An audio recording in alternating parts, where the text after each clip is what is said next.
Podem dar início ao webinar.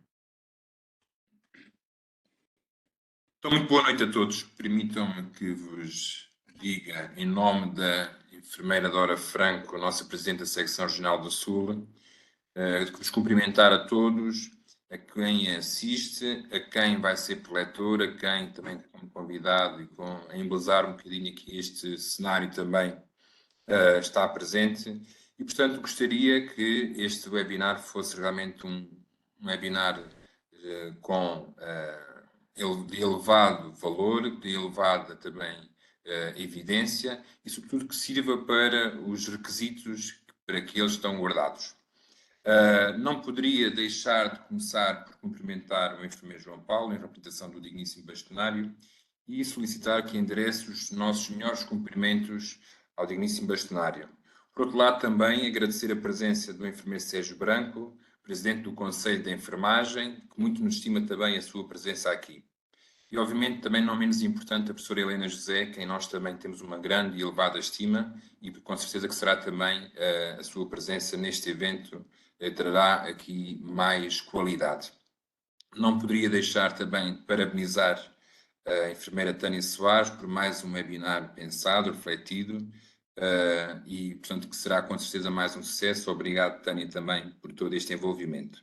Depois de agradecer também ao moderador, ao nosso colega enfermeiro Pedro Caldeira, também pela sua disponibilidade e por o tempo que vai estar aqui connosco, na certeza que irá conduzir os trabalhos da melhor forma possível.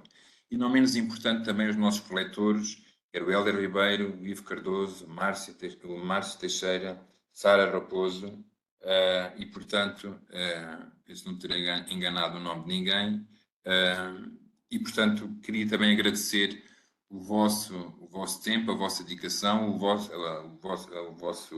enfim, a vossa presença e a vossa contribuição, que com certeza, e isso tenho a certeza, isso sim será o mais relevante de todo este webinar.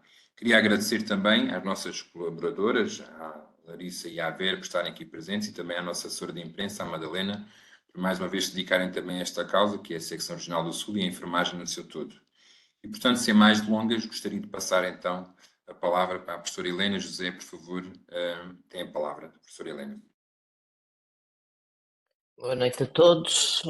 Enfermeiro Ângelo, os meus sinceros cumprimentos e agradecimento desde já pelo convite que fizeram à mesa do colégio para estar na abertura deste webinar.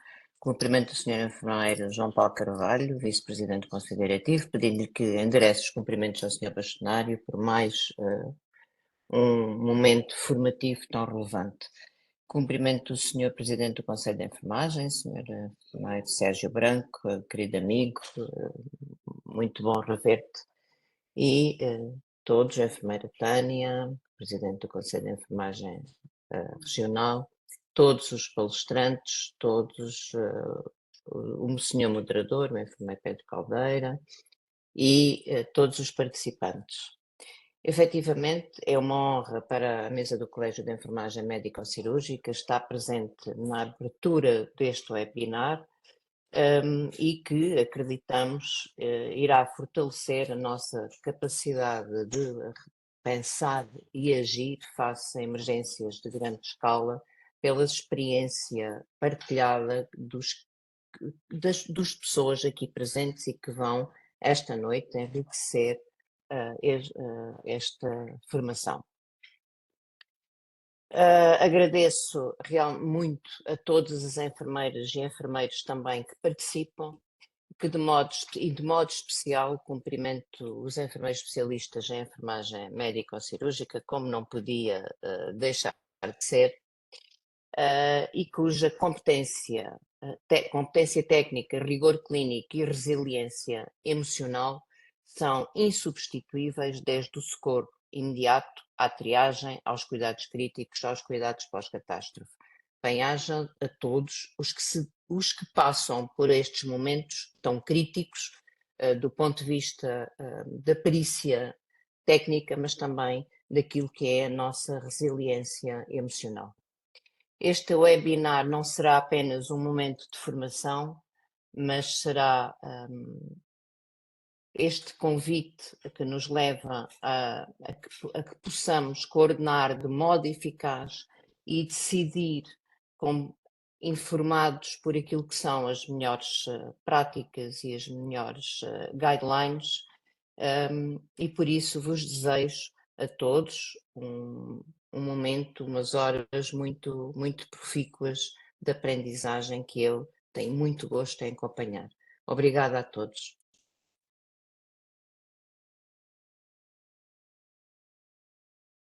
Eu presumo que estás a passar uma palavra, é isso, Ângela? Ficámos sem som, mas vou tomá-la. Não sei se está a ouvir Era bem. isso, Sérgio. Eu ia-te passar a palavra. Estava a agradecer as palavras também e a Eu introdução da tenho professora muito Helena. jeito para ler Já percebi. Olha, antes de mais, é muito difícil para mim ter algum formalismo com um painel que, sobretudo, são de gente amiga e referências para a minha profissão, desde a área médico-cirúrgica, passando pela emergência, tudo. De facto, vou cumprimentar-vos a todos com um grande abraço.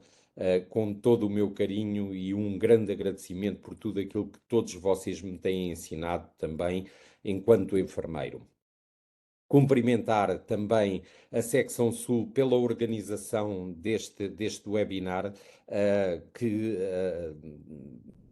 de elevado interesse, porque de facto houve uma adesão em massa a este tema e com certeza que não defraudará aquilo que são as expectativas de todos os colegas que também cumprimento e que hoje estão aqui presentes, porque de facto estão aqui gente enorme que vos falará e vos enriquecerá não só em termos de conhecimento, competência, mas depois também em termos daquilo que é o saber estar nesta área também de elevada exigência técnica. E por isso cumprimentar todos os colegas que estão aqui já, todos aqueles que estão a chegar e, mais uma vez, dar os parabéns à Secção Sul por esta organização e dizendo-vos que, de facto, têm aqui o reconhecimento do próprio Conselho de Enfermagem em peso também, com o desejo de que tudo corra pelo melhor e que todos vocês saiam daqui muito mais ricos do que aquilo que entraram. Por isso, da nossa parte, um grande abraço, com muito carinho para todos aqueles que aqui estão presentes, todos aqueles que organizaram, e muitas vezes também aqueles que, estando no back-office, garantem que este momento seja também um sucesso. Por isso, um agradecimento muito grande para todos vocês. Muito obrigado. Muito obrigado, Sérgio, também pelas tuas palavras. Passo já de seguida para o Vice-Presidente, enfermeiro João Paulo. Por favor. Olá, muito boa noite. Eu espero que me estejam a ouvir dentro das condições que me é possível falar. Como devem estar a reparar, ainda estou em andamento e em viagem para o meu domicílio e, portanto, é nestas condições que eu poderei dizer-vos aqui algumas palavras e, acima de tudo, palavras de agradecimento. Em primeiro lugar, como é lógico, à Secção Regional do Sul, na pessoa do Ângelo e da Tânia. Pá, vocês estão a fazer um trabalho excepcional e a verdade é que às vezes as catástrofes e as pandemias desta vida nos ensinam coisas que são apreendidas e compreendidas, nomeadamente esta nova forma de comunicarmos uns com os outros, que nos torna mais próximos, que faz com que possamos discutir coisas importantes, quer para a profissão, quer para a nossa vida profissional enquanto profissionais de saúde, inseridos em equipas multidisciplinares. E a verdade é que estes webinars, e têm sido tantos e tão importantes, fazem com que cada um de nós individualmente, mas acima de tudo enquanto profissionais, sejamos cada vez mais capazes de prestar os melhores cuidados a quem deles precisa. Portanto, mais uma vez, obrigado à Secção Regional na vossa pessoa e também aos vossos funcionários por todo o trabalho de excelência que têm realizado. Como é evidente, um beijinho muito especial à Helena José e um abraço muito apertado ao Sérgio, pela vossa presença e por tudo aquilo que tem feito em prol quer do Conselho de Enfermagem, quer da melhor especialidade do mundo, que será a médico-cirúrgica, especialmente a pessoa em situação crítica, não desfazendo nenhuma das outras, mas é o que é, e a vida é mesmo assim. Depois, a todos esta mesa de excelência, acima de tudo, uma mesa de gente boa e com muita capacidade e competência, que são profissionais de eleição dentro dos seus contextos profissionais. Ao Pedro, grande abraço, ao Ivo, ao Márcio, ao Hélder e à Sara. Muito obrigado por darem a cara por aquilo em que vocês são tão bons e por aquilo em que vocês acreditam. Também, e que, para quem não me conhece, a minha área de eleição é a emergência, trauma e catástrofe. É aqui que eu vivo bem, no meio da desgraça dos outros, nós podemos fazer a diferença e podemos acrescentar vida a tantas vidas perdidas. Sabemos que isto das catástrofes, muitas das vezes, elas não são possíveis de evitar, elas não são possíveis de prevenir, mas há uma coisa que nós sabemos: as respostas são possíveis de cada vez mais serem melhoradas. E, portanto, este planeamento, esta discussão daquilo que acontece e que às vezes acontece de forma inadequada e em que a resposta não é a ideal, sem dúvida que pode ser uma mais-valia para aprendizagens futuras. Hoje vamos ter aqui o exemplo da Sara, de algo que aconteceu nos Açores, ninguém estava à espera e que objetivamente condicionou a resposta em saúde de uma forma brutal e onde não havia plano B nem plano C, ok? Nós aqui no continente, se não temos hospital X, vamos para o hospital Y, eles lá ficaram condicionados, mas demonstraram capacidade de resposta acima da média e conseguiram fazer das fraquezas forças e hoje, com certeza, estarão muito melhores naquilo que será a resposta a uma catástrofe ou uma situação de exceção. E por fim, a todos aqueles que vos vão ouvir, e que espero eu possam aprender convosco, possam repetir aquilo que vocês tão de bem fazem. Temos aqui entidades ou organizações que são as primeiras a responder a estas situações e, portanto, mais uma vez, muito obrigado por estes momentos de aprendizagem, de partilha de conhecimento, sem dúvida nenhuma que todos nós ficamos mais fortes e mais capazes de responder a situações que são tão complexas, mas também tão desafiantes. Um abraço grande. Já agora, um agradecimento a todos aqueles que me têm enviado mensagens a dizer que eu estou com um fundo negro. Pá, mais vale ter um fundo negro do que uma alma negra. Portanto, abraços e beijinhos e mais uma vez, muito obrigado. Caro João Paulo, muito obrigado também pelas tuas palavras, inspiradoras também, com algum humor à mistura, que nós aceitamos e achamos que o humor realmente faz parte do que é característica do ser humano. E oxalá preservar essa característica seja também um desiderado para todos nós, seja na catástrofe, seja ao nascimento, seja na morte. Penso que será importante. Posto isto, sem mais delongas, caro Pedro Caldeira, vou passar-te a palavra, se me permites, e a partir daqui o leme será teu. E um bom webinar para todos e, mais uma vez, muito obrigado pela presença de todos os que nos ouvem e que não podem interagir a não ser por mensagens e, sobretudo, os que estão aqui também e que nos vão enriquecer com as palavras que irão e com as apresentações que irão fazer a partir de agora. Muito obrigado. Então vá. Muito obrigado a todos. Bem-vindos a este webinar intitulado Catástrofe, da Organização da Secção Regional do Sul, e que desde já queria começar por agradecer o convite que me foi feito da pessoa da enfermeira Tânia Soares para aqui estar e que muito me honra o convite que me foi feito. Cumprimentar o seu vice-presidente, o enfermeiro João Paulo Carvalho, cumprimentar o enfermeiro Sérgio Branco, estimado amigo, cumprimentar a professora Helena José, que muito nos honra a presença do Colégio da Pessoa em Situação Crítica, e uma palavra a todos vocês que se inscreveram, que numa altura em que temos o Mourinho no Estádio da Luz, optam por estar aqui, o que, portanto, é uma grande motivação, e de facto não podíamos ter um tema melhor. Quando falamos de catástrofe, falamos de algo inopinado, decorrente de riscos, que nós sabemos que vai acontecer, não sabemos é quando vai acontecer. E de facto, hoje vamos ter aqui um conjunto de 4 palestrantes com 3 temas muito interessantes, de grande partilha, e que, portanto, só gostava de explicar um pouco o modo de funcionamento de como nós vamos trabalhar. Eu irei dar as palavras e permitir apresentações aos diferentes palestrantes e vamos guardar tudo o que é questões para o final. No final vamos ter um espaço de discussão, onde eu vou pedir a toda a gente para escrever aqui no bate-papo, cá em baixo, as vossas questões, e eu irei colocar as questões aos palestrantes. Portanto, não deixem de participar no final, para podermos ter também aqui um momento de grande partilha. Sem mais demoras, porque todos vocês que estão aqui querem ouvir os nossos palestrantes, vamos dar então início à primeira mesa, onde vamos falar sobre catástrofe e simulação como metodologia de aprendizagem no terreno. Para o efeito, vamos ter o enfermeiro Hélder Ribeiro. O enfermeiro Hélder Ribeiro quase que dispensa apresentações, mas eu tenho que endereçar aqui umas curtas palavras. Enfermeiro especialista na pessoa em decisão crítica, quadro do INEM, tem, obviamente, mestrado em enfermagem, mas pós-graduação em gestão de serviços de gestão e áreas clínicas, tem competência acrescida avançada em execução clínica, diferenciada em emergência extra-hospitalar, é coordenador operacional de vários meios de emergência, VMER, CIV, helicópteros de emergência, esteve em diversos contextos de missões internacionais e atualmente é o coordenador do Disaster Response Core Training e do Rescue AMT Direct Tot. O Hélder vai partilhar a sua apresentação com o muito brilhante enfermeiro Ivo Cardoso, responsável pela área das relações internacionais do INEM e é o focal point do projeto AMT. É enfermeiro especialista do Departamento de Coordenação do Sistema Integrado de Emergência Médica e também do PTMT, mais tarde em enfermagem, também na área da especialização de pessoa em situação crítica. Tem também pós-graduação em gestão e administração hospitalar e também tem diversas ações internacionais em contextos difíceis, para não usar outro termo. Hélder, Ivo, muito obrigado pela vossa presença e chuto-vos a bola de 20 minutos para a vossa apresentação. Obrigado. Muito obrigado, Pedro.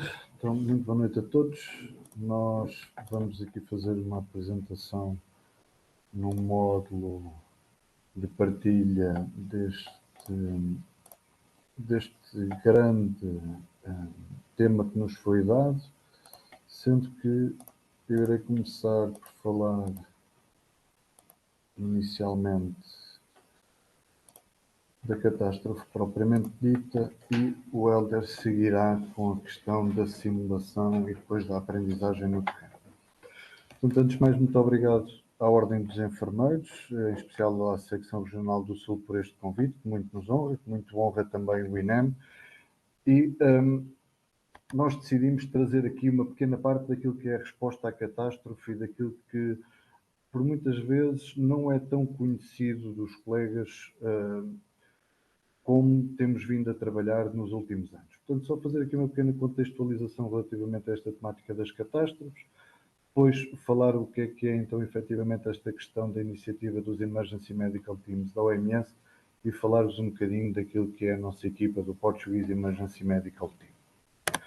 Ora, começando aqui pela questão das catástrofes, todos vós têm visto nos últimos anos, nos últimos meses, muitas imagens relacionadas com este tipo de cenários e cada vez mais um mundo diferente está a acontecer.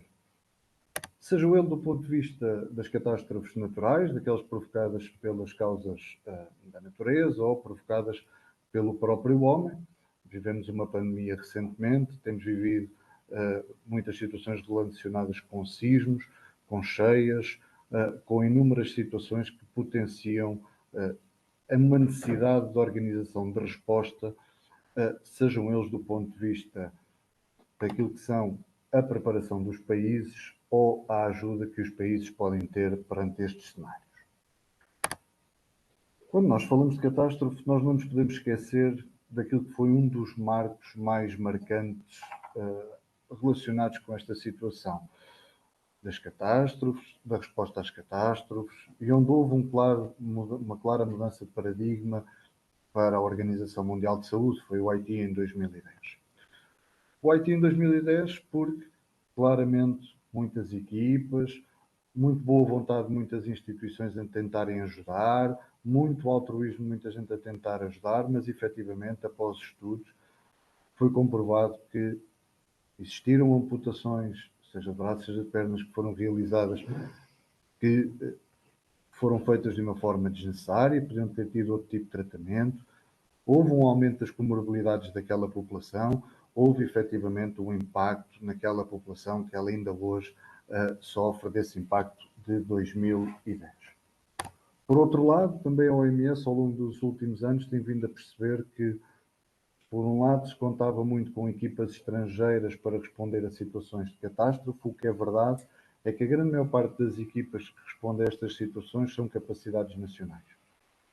Depois, sim, vêm equipas internacionais ajudar, devidamente treinadas, devidamente formatadas, com a autossuficiência necessária para os cuidados que vão prestar, e depois entram todos os outros parceiros e todos os outros stakeholders, seja do ponto de vista da própria OMS, das Nações Unidas, outros parceiros da rede e do cluster da saúde e ainda outros atores que também contribuem para a resposta em saúde.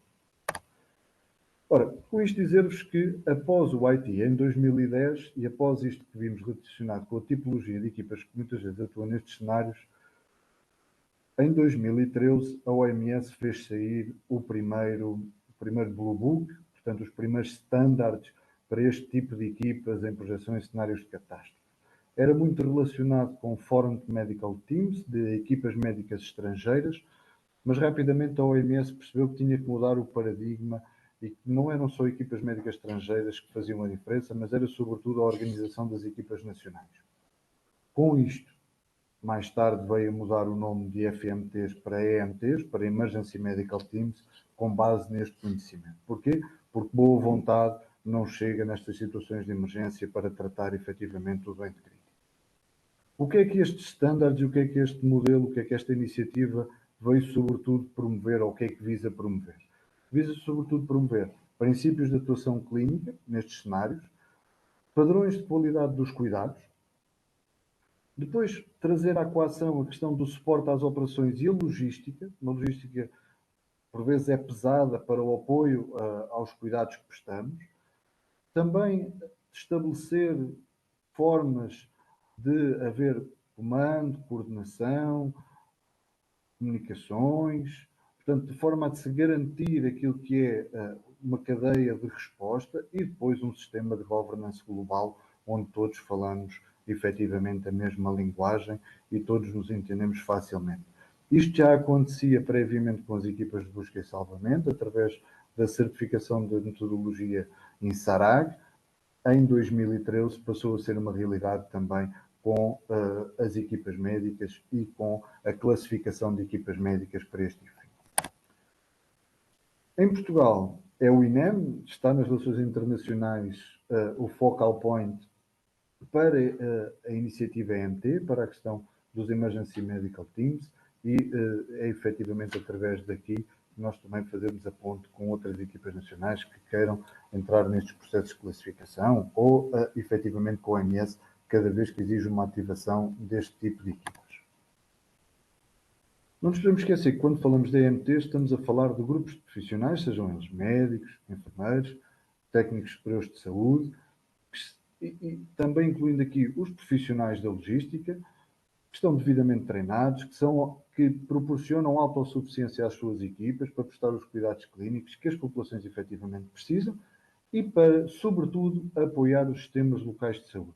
Estas equipas não substituem os sistemas locais de saúde, elas servem, e o seu princípio é apoiar os sistemas. Se em algum momento tivermos que os substituir, que rapidamente se trabalhe por forma a que eles estejam autónomos e que só se tenha que garantir o apoio. Porque isso vai ser muito importante para depois, mais tarde, quando entrarmos na fase de recuperação, os países e as próprias comunidades locais serem autossuficientes na continuação da prestação de cuidados. Sem com isto tudo tentar provocar o stress ou um maior stress naquilo que é a resposta dos sistemas nacionais, da resposta dos sistemas nacionais de emergência, tendo autossuficiência. E autossuficiência, quando falamos para 14 dias, ou seja, 2 semanas de intervenção.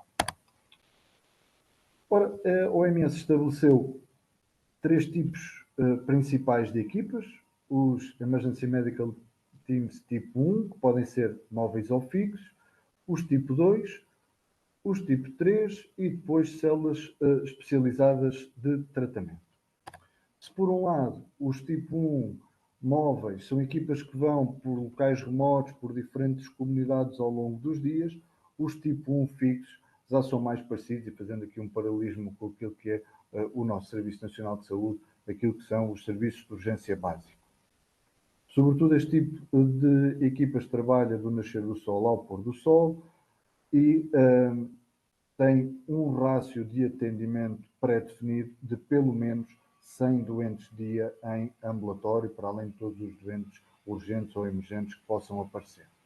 Por outro lado, os tipo 2, esses já são, comparativamente com aquilo que possa ser a nossa realidade médico-cirúrgica, sobretudo ter um bloco operatório e 20 camas de internamento para cirurgia life-saving e, mais tarde, uma terceira capacidade, os tipo 3, já com um internamento entre 40 a 100 doentes, com capacidade de cuidados intensivos e com bloco operatório. Por último, a questão das células especializadas, hoje, ou até aqui, também muito relacionadas com os cuidados a doenças infecciosas, no caso, por exemplo, o ébola, ou aquilo que fomos vendo no Covid, com o crescimento de centros de tratamento de Covid, ou hoje aquilo que efetivamente, por exemplo, o Mecanismo Europeu de Proteção Civil, através do projeto Rescue EMT, tem como o estabelecimento de células de diálise para apoio destes EMTs. Portanto, uma panóplia muito grande de equipas com diferentes estándares, mas que usam uma linguagem comum. Ora, nós não podemos esquecer que se vamos apoiar os serviços de saúde, eles muitas vezes funcionam no mesmo modelo que funciona o nosso, em pirâmide, com a referenciação para o próximo nível de cuidados sempre que se esgotam no nível anterior, e o mesmo deveria acontecer no nível superior, sempre que o doente não necessita desses cuidados para um nível inferior. Ora, perante uma catástrofe, é através da afetação destes diversos níveis que a OMS faz a análise daquilo que efetivamente aconteceu, das estruturas danificadas e da tipologia de equipas que possa necessitar para substituir temporariamente ou para colmatar as necessidades daquilo que está a acontecer e dos cuidados que são necessários. Por exemplo, nesta imagem, conseguimos rapidamente perceber que aquilo que eventualmente seria necessário projetar em maior número seriam equipas do tipo 1, fossem elas do tipo 1 fixo ou do tipo 1 móvel.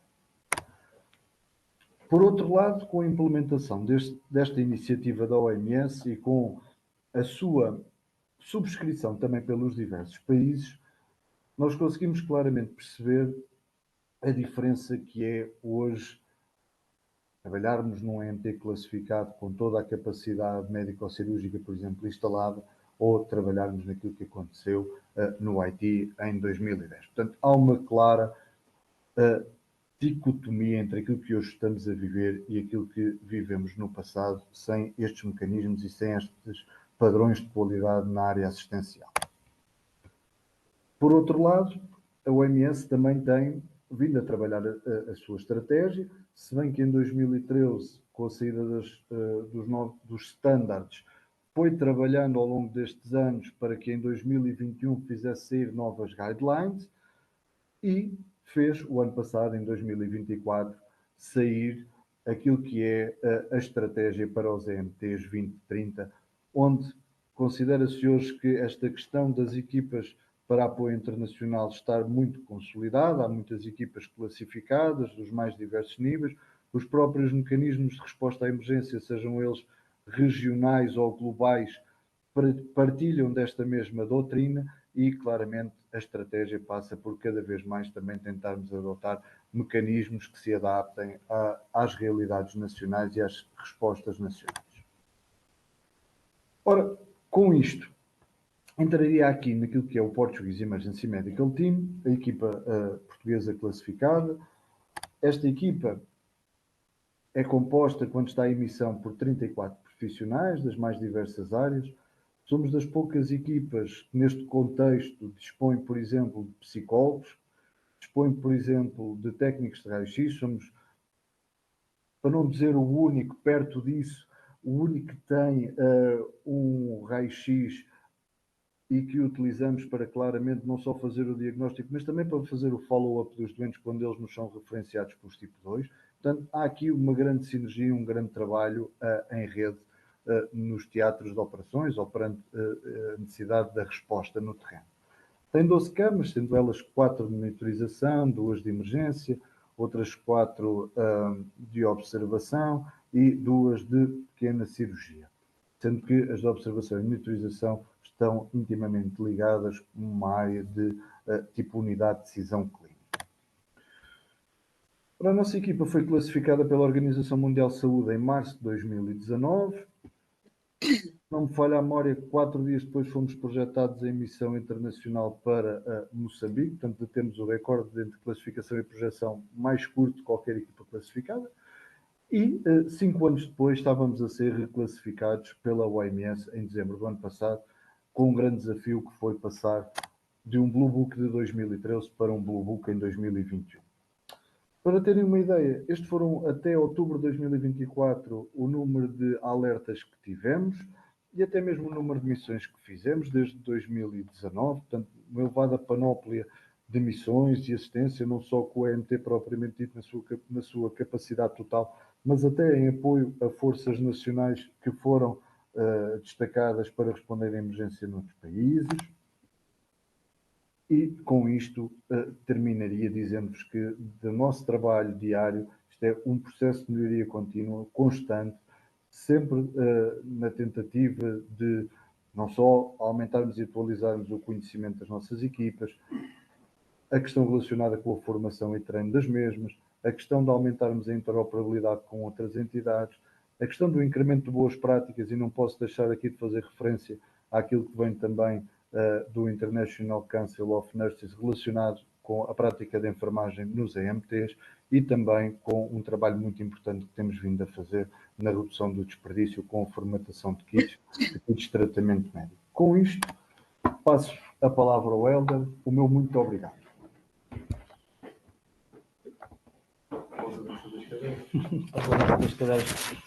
Muito obrigado a todos, boa noite, obrigado pela vossa presença. Antes de mais, endereçar aqui um agradecimento especial a toda a estrutura da Ordem dos Enfermeiros, em especial à Secção Regional Sul.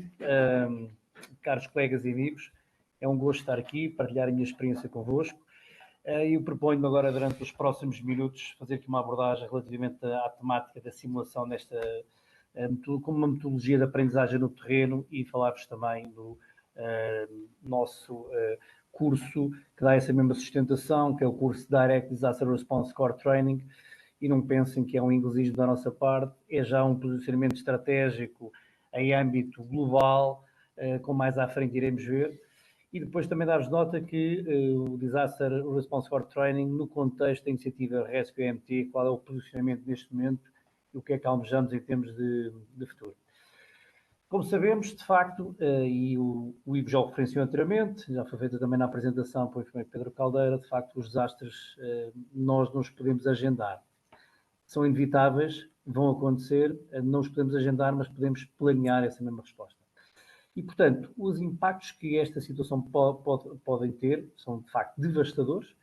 No entanto, há aqui também já um conhecimento intrínseco nesta mesma situação, que é, quanto melhor preparados estivermos, quanto mais treinados estivermos, melhor resposta teremos, a população reagirá de uma forma diferente, as estruturas que estão de socorro, com devido treino e interação entre elas, darão uma resposta suficiente, ou pelo menos bastante, para minorar não só o número de mortos, mas também salvaguardar, de facto, a situação clínica dos feridos e, portanto, dá uma resposta diferente. Nós poderíamos falar aqui neste planeamento de uma preparação que é a diferentes níveis, quer do ponto de vista individual, enfim, que nós todos devemos saber como reagir em situação de, e, portanto, a Proteção Civil tem aqui uma palavra muito importante nesta área na divulgação desta informação, como até a nosso nível familiar, de preparação, como reagir se nos acontecer uma situação, como é que eu vou interagir com os meus familiares em que circunstância, como até do ponto de vista comunitário, do ponto de vista da própria estrutura relacionada com os nossos locais de emprego, como é óbvio, e depois até do ponto de vista institucional.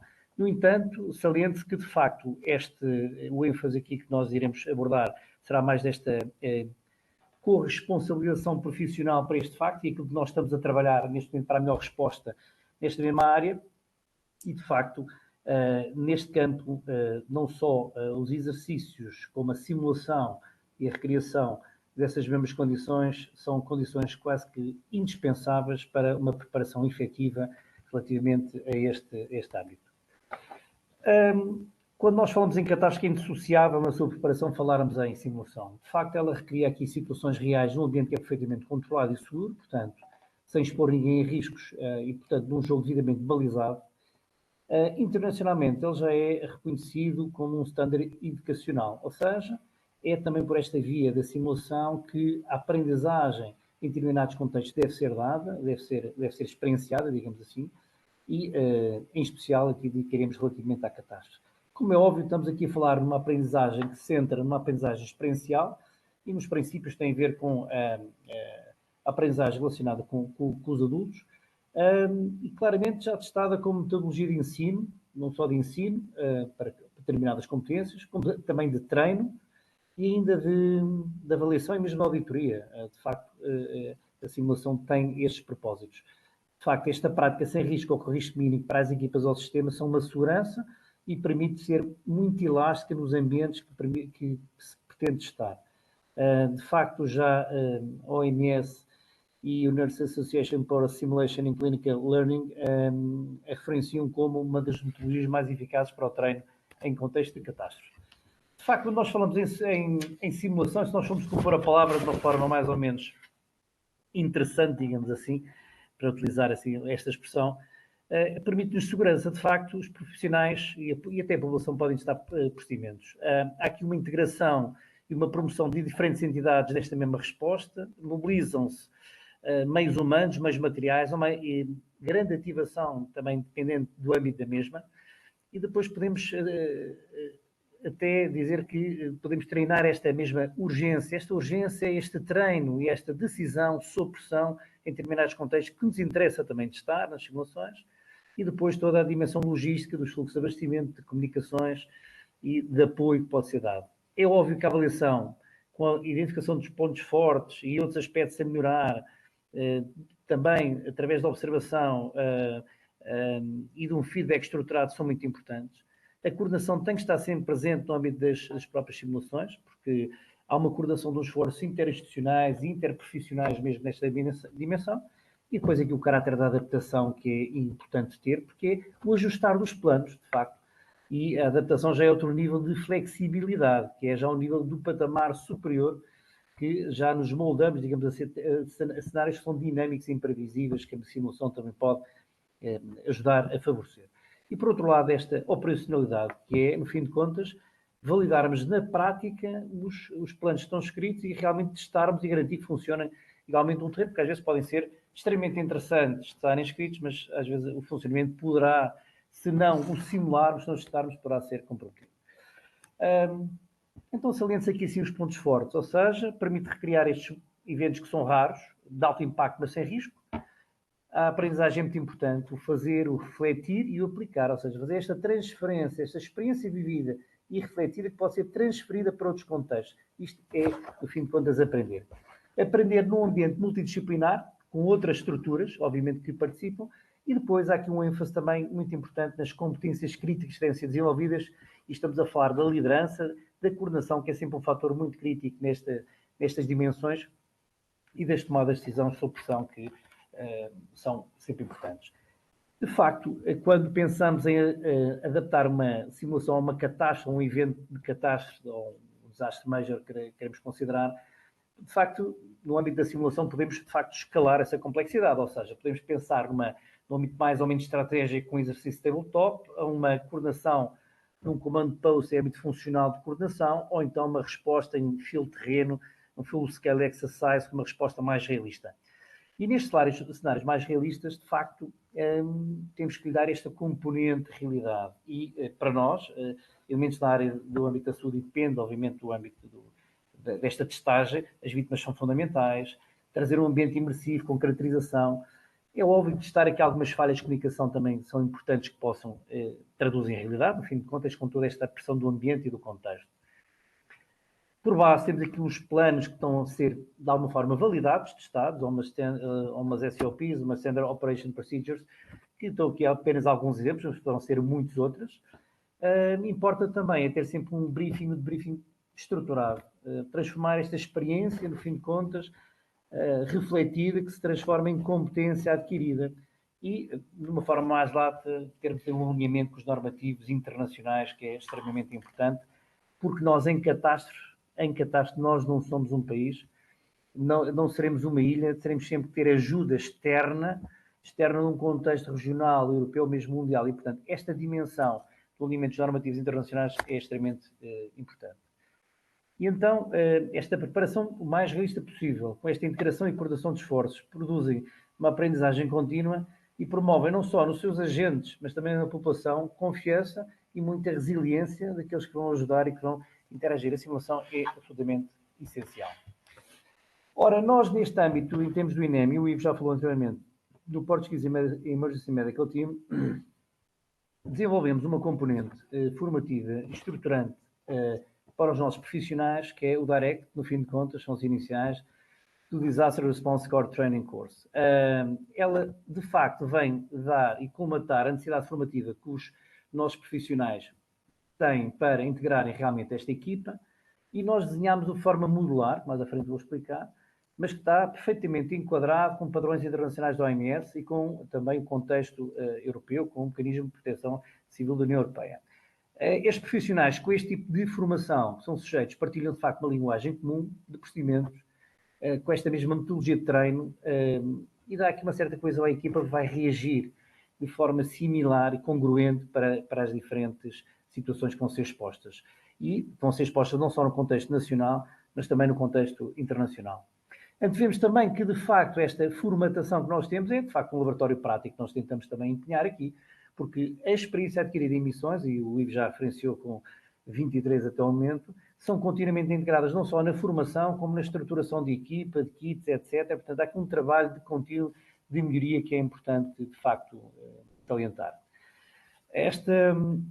O nosso curso, de facto, tem uma estrutura que visa, sobretudo, a segurança e o bem-estar das equipas.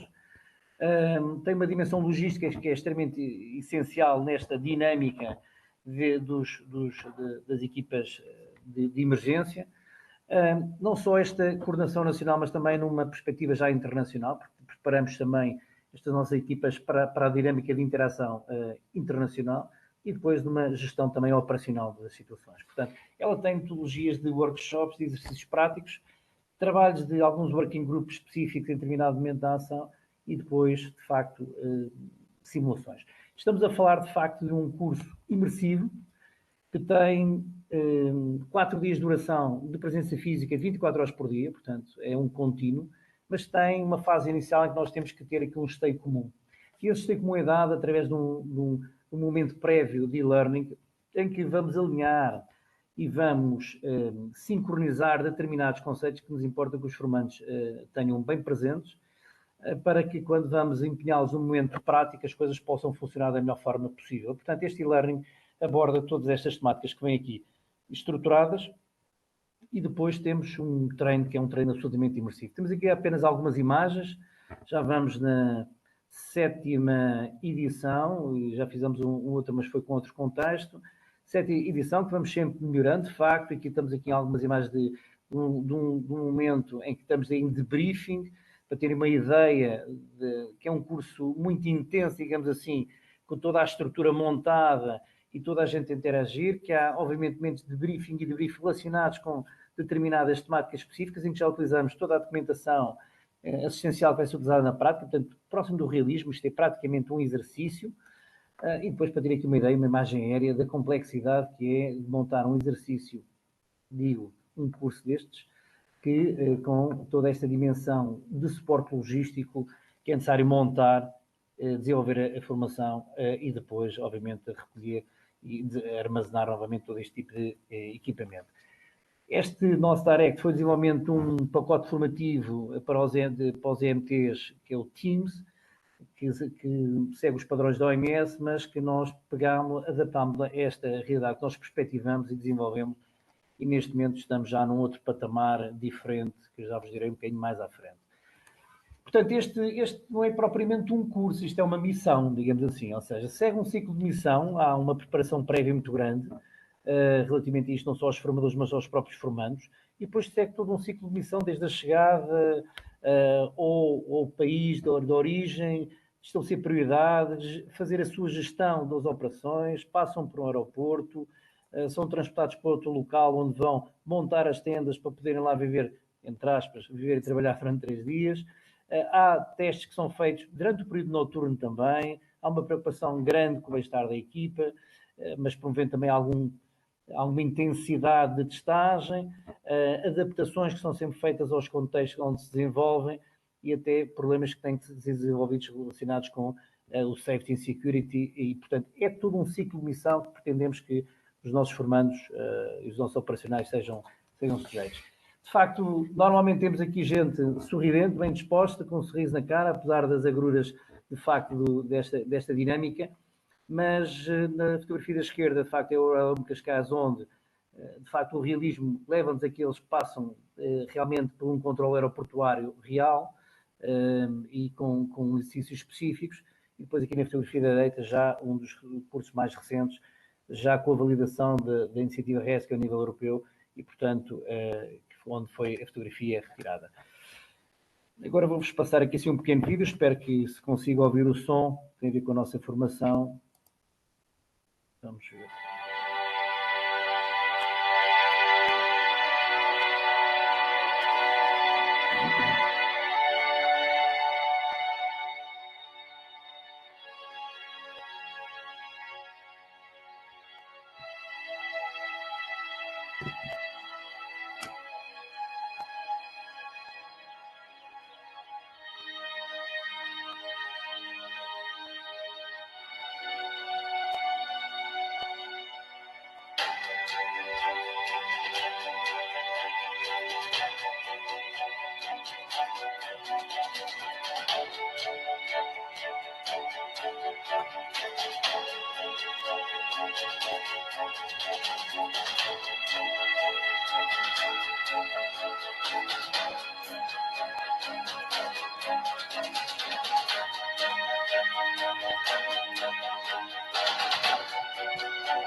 O curso Direct Disaster Response Core Training é um curso desenvolvido pelo INEM que visa preparar os seus profissionais para projeção em cenários de catástrofe. O curso separa-se em 2 módulos. Um primeiro componente teórico que visa dar o aporte teórico necessário à preparação destes profissionais e depois seguido de um módulo prático que durante 4 dias simula toda uma missão no seu ciclo completo.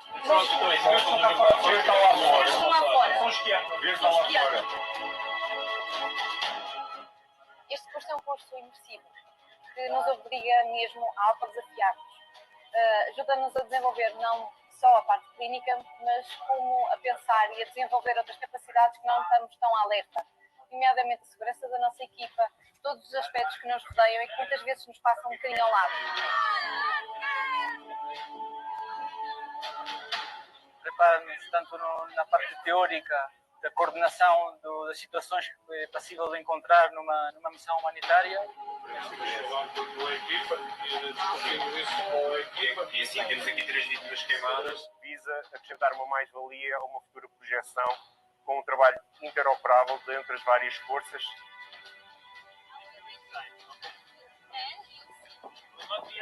Vivermos uma experiência que nos põe à prova, quer fisicamente, quer emocionalmente, e conseguirmos estar preocupados e focados no outro, mas também na nossa autocuidado,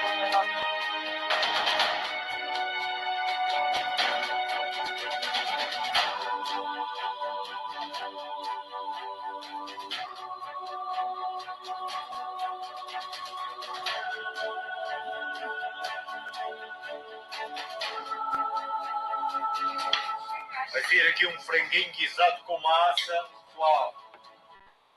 A malta está tudo cheio de fome, andou a comer o som de combate 2 dias. A logística tem aqui um papel importante que é ir fazendo manutenção e até nos serve de formação.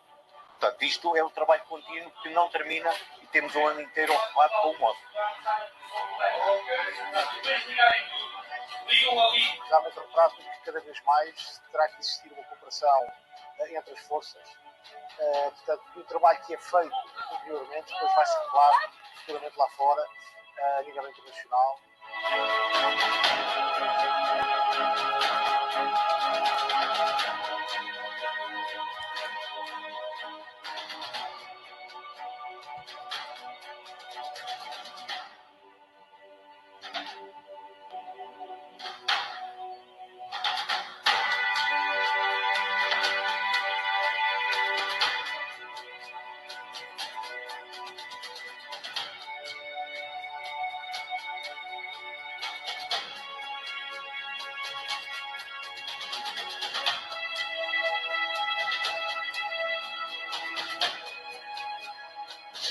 course provided here by INEM for Portugal is really one of the milestones for the overall rescue project, to be able to bring a unique, really important basic training, operational training from Portugal, provided for all the other 8 partners across Europe as one standardized basic course.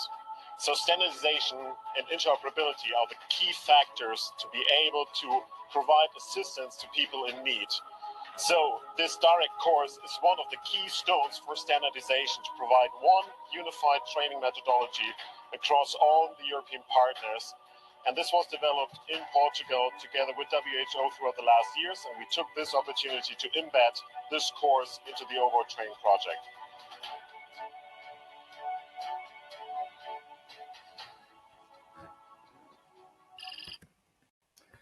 Bom, pegando as últimas palavras do último elemento que falou no vídeo, de facto, que é um representante no âmbito do consórcio europeu, e aquilo que eu vos queria agora aqui dizer é que, de facto, nessa dimensão formativa, de facto, e fazendo fé nas palavras do colega amigo Pedro Caldeira, que hoje referenciou que havia um qualquer clube aí que jogava futebol, e pegando nessa nomenclatura futebolística, devo dizer que Portugal, neste contexto do consórcio europeu, entre 8 países europeus, estão nesta pool, é cabeça de cartaz da Liga dos Campeões nesta matéria. E vou dizer porquê, porque de facto este curso que nós temos é uma referência formativa no quadro do Rescue EMT, e de facto Portugal está projetado neste âmbito e está responsável por fazer formação avançada às outras equipas europeias.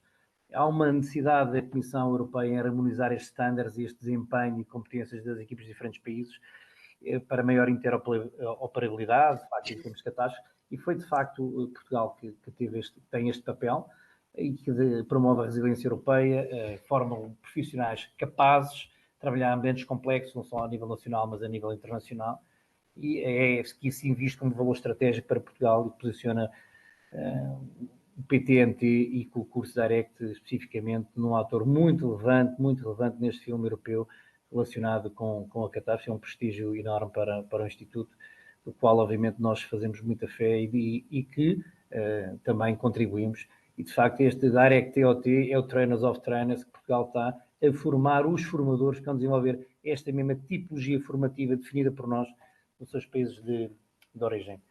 Agradecer-vos, obviamente, a atenção que tiveram todos para connosco. Muito obrigado, e vamos dar a palavra aqui ao nosso moderador, que certamente endereçará utilmente. Obrigado. Muito bem. Muito obrigado, Hélder e Ivo, pelas vossas brilhantes intervenções. Eu recordo, não só quem está online, mas também para quem acabou de entrar, que nós vamos deixar um espaço para debate, para discussão no final, e, portanto, guardem as vossas questões e no final, quando eu solicitar, coloquem aqui no bate-papo as vossas questões, que eu farei chegar aos diferentes palestrantes. Sem mais demoras, passo então aqui a palavra ao enfermeiro Márcio Teixeira, coordenador do Centro Permanente de Operações de Proteção Civil Municipais de Lisboa, que nos vem falar sobre intervenções do enfermeiro na proteção civil, na coordenação da resposta a catástrofes sísmicas e incêndios. E, de forma aqui resumida, enfermeiro Márcio, estimado amigo, é enfermeiro, técnico superior do SMPC, portanto, como disse, da Câmara de Lisboa, é oficial bombeiro, segundo comandante em diversos corpos de bombeiros, tem uma larga experiência também na área do socorro, coordenou a resposta municipal da área da saúde durante a pandemia Covid-19 aqui na região de Lisboa, é formador em diversas áreas, é docente também em algumas pós-graduações, todas elas relacionadas com a área de catástrofe e conflitos, e, portanto, sem mais demoras, dou aqui a palavra ao enfermeiro Márcio. Márcio, o palco é todo teu. Olá, boa noite, obrigado a todos, obrigado à Ordem dos Enfermeiros, em particular à Secção Regional do Sul, por este convite, por esta oportunidade, quer a nível pessoal, quer a nível institucional, para vos dar a conhecer um bocadinho do trabalho daquilo que é a proteção civil. Só aqui uma pequena reclamação, porque no fim do Hélder e do Ivo, qualquer coisa que eu faça ou diga vai sempre defraudar as expectativas. Portanto, para a próxima começamos ao contrário. De qualquer das maneiras, sendo o INEM o core business da saúde, obviamente a proteção civil, sendo uma atividade mais transversal, acaba por não ser tão apelativo para um público-alvo especificamente de saúde. Mas, no entanto, acho que é extremamente importante. Todos os técnicos que intervêm na área da saúde e os enfermeiros têm um papel muito mais relevante do que aquele que por vezes pensam. É muito importante conhecerem todo o sistema que corre por trás e toda a organização que existe e que nem sempre é visível. O foco habitualmente é a resposta, todos olhamos para a resposta, mas antes da resposta há muita coisa para trás e depois da resposta, acreditem que há mesmo muita coisa por fazer. Portanto, antes de fazer uma breve apresentação institucional, eu queria só, para todos falarmos aqui a mesma língua e percebermos melhor como é que são estas coisas da proteção civil, só dar-vos aqui a conhecer alguns conceitos, caso que são de valorizar em termos daquilo que é a matéria de proteção civil propriamente dita.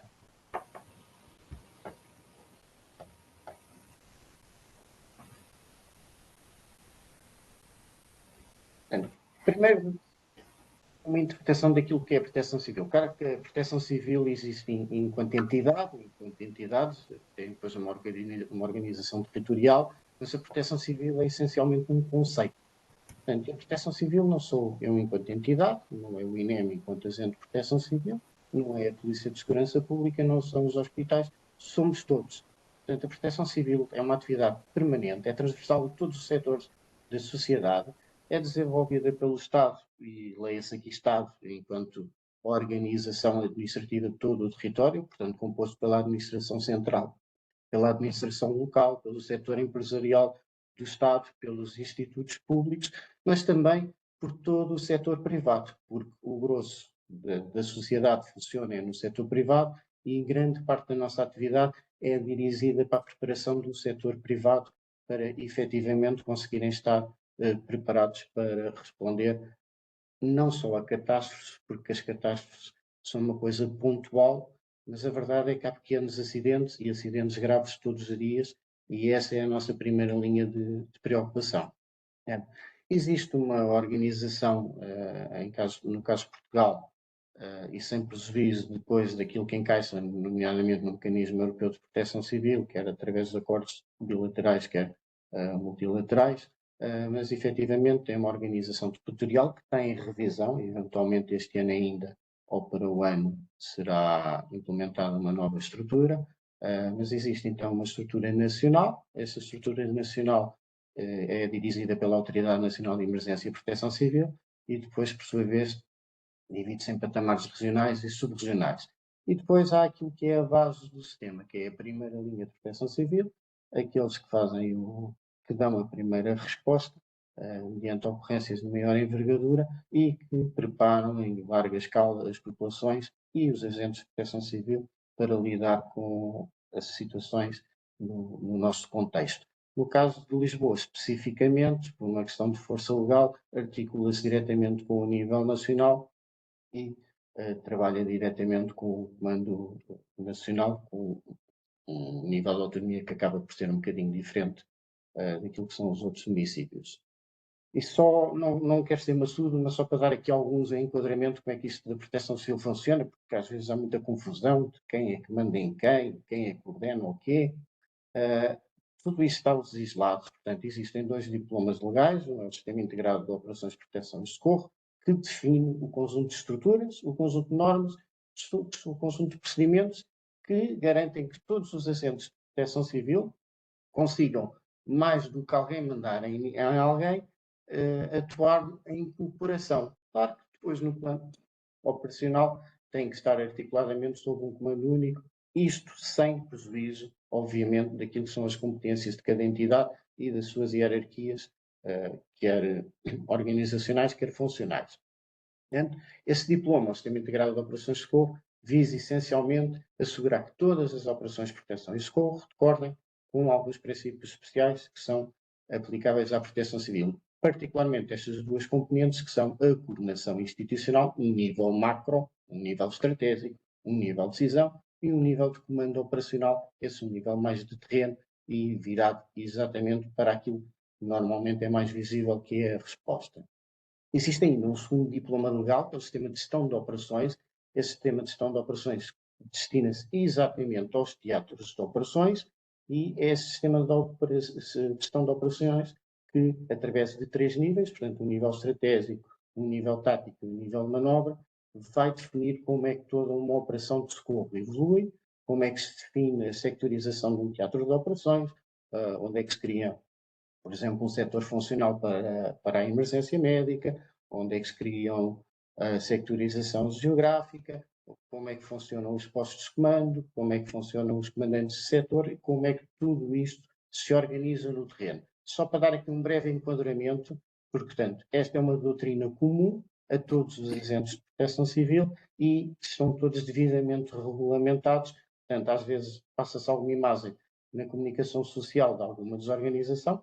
Obviamente, cada cenário é um cenário, mas a verdade é que existe um enquadramento legal, todas as entidades estão rotinadas e treinadas dentro daquilo que são as suas competências e como é que deve funcionar o sistema.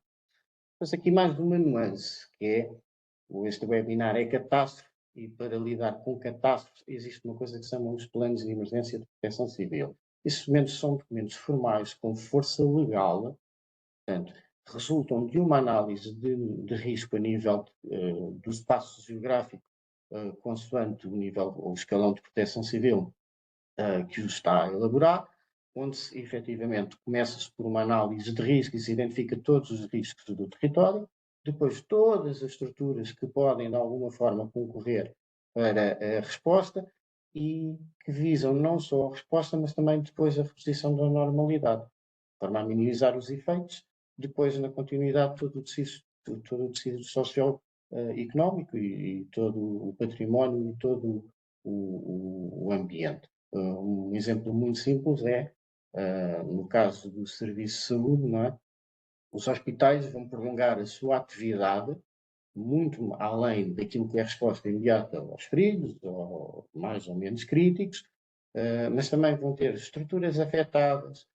Vou dar um pequeno exemplo. Quando foi o apagão, é um exemplo recente que está na cabeça de toda a gente. Uma das primeiras dificuldades que nós, Proteção Civil, tivemos que lidar com a questão dos hospitais, e não foi só os hospitais, as clínicas de hemodiálise, nós aqui em Lisboa também tivemos algum impacto, foi, por exemplo, com o abastecimento de energia, não é? Porque assim que os geradores começaram a perder combustível, começaram a não ter capacidade de combustível, foi preciso criar todo um sistema de abastecimento às unidades hospitalares, de forma a garantir a continuidade do seu funcionamento. E, pronto, estes planos servem para prever, identificar então um conjunto de riscos, mas também prever a resposta eventualmente para esse tipo de situações. Depois existem estes planos a nível macro, são os planos de emergência de proteção civil, e depois existem planos subsidiários, são os planos especiais de emergência e proteção civil. Portanto, um determinado risco, pela sua dimensão, carece de um planeamento e de um tratamento próprio, é necessário então criar um plano subsidiário, portanto, que depende deste plano e que não vai de forma alguma contra ele, mas que trata especificamente daquele risco. É o caso do plano, por exemplo, especial do risco sísmico da área de Lisboa. Este documento também tem um instrumento que é muito importante, que é o instrumento financeiro. Ele vai-nos libertar os recursos financeiros, como quem está mais ligado a cargos de FII, cargos dirigentes, sabe aquilo que é a dificuldade da contratação pública, portanto, e ao abrigo do estado de necessidade, realmente nós, Proteção Civil, possuímos um conjunto de condições legais e de ferramentas que nos permitem, inclusive, do ponto de vista financeiro, dar uma resposta muito mais imediata do que qualquer outra entidade pública.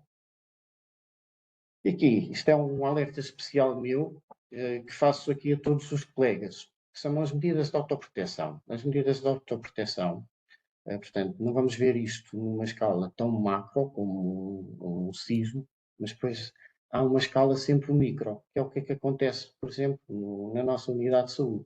Nós vimos há pouco tempo um incêndio no lar, do qual resultaram de 6 mortes, e depois os extintores não funcionavam, os funcionários não sabiam o que é que haviam de fazer, os caminhos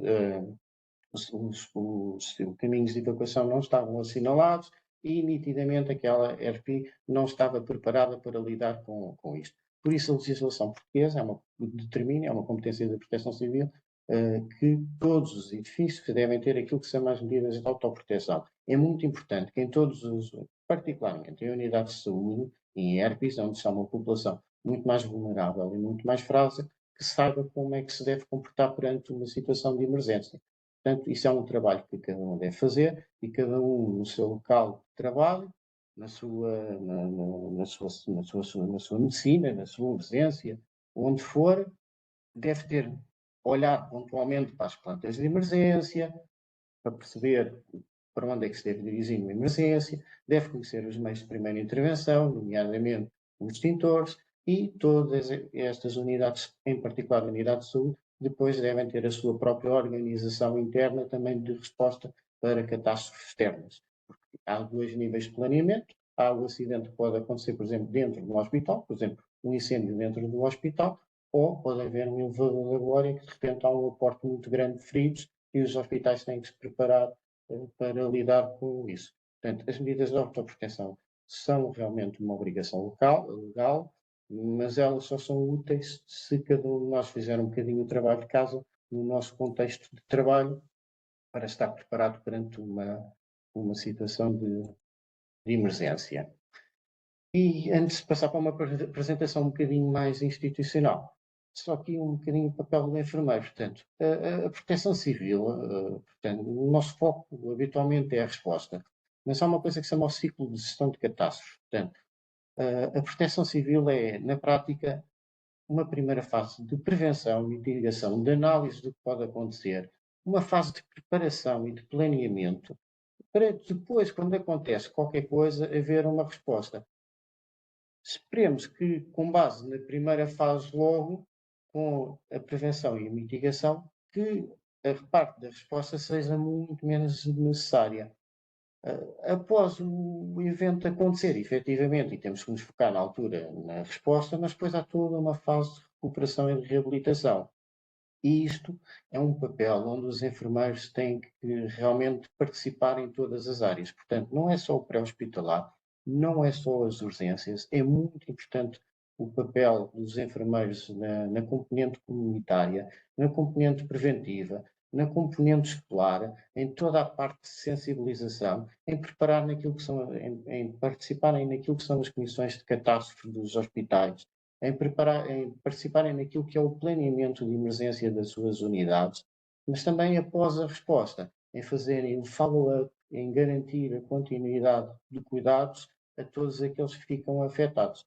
Claro que numa perspectiva de proteção civil vai muito além da saúde. Dando um exemplo prático, o elevador da glória ainda não é possível fazer um estudo de caso, porque está em segredo de justiça, mas para vos dar uma ideia, acabou o acidente após algumas horas, salvaram-se os feridos e retiraram-se os mortos, mas depois houve todo um processo de perícias com as entidades judiciárias e com as entidades de segurança, houve a necessidade de preparar a articulação da retirada das carruagens, houve a necessidade de avaliar o edificado com equipas de engenharia de onde o elevador bateu, houve a necessidade de reparar a calçada, houve a necessidade de recuperar os candeeiros que ficaram partidos, houve a necessidade de reparar o sistema de drenagem pluvial e, no meio disto tudo, com um toque de sensibilidade, porque havia flores e algumas coisas que visavam prestar homenagem aos mortos espalhadas por todo o lado,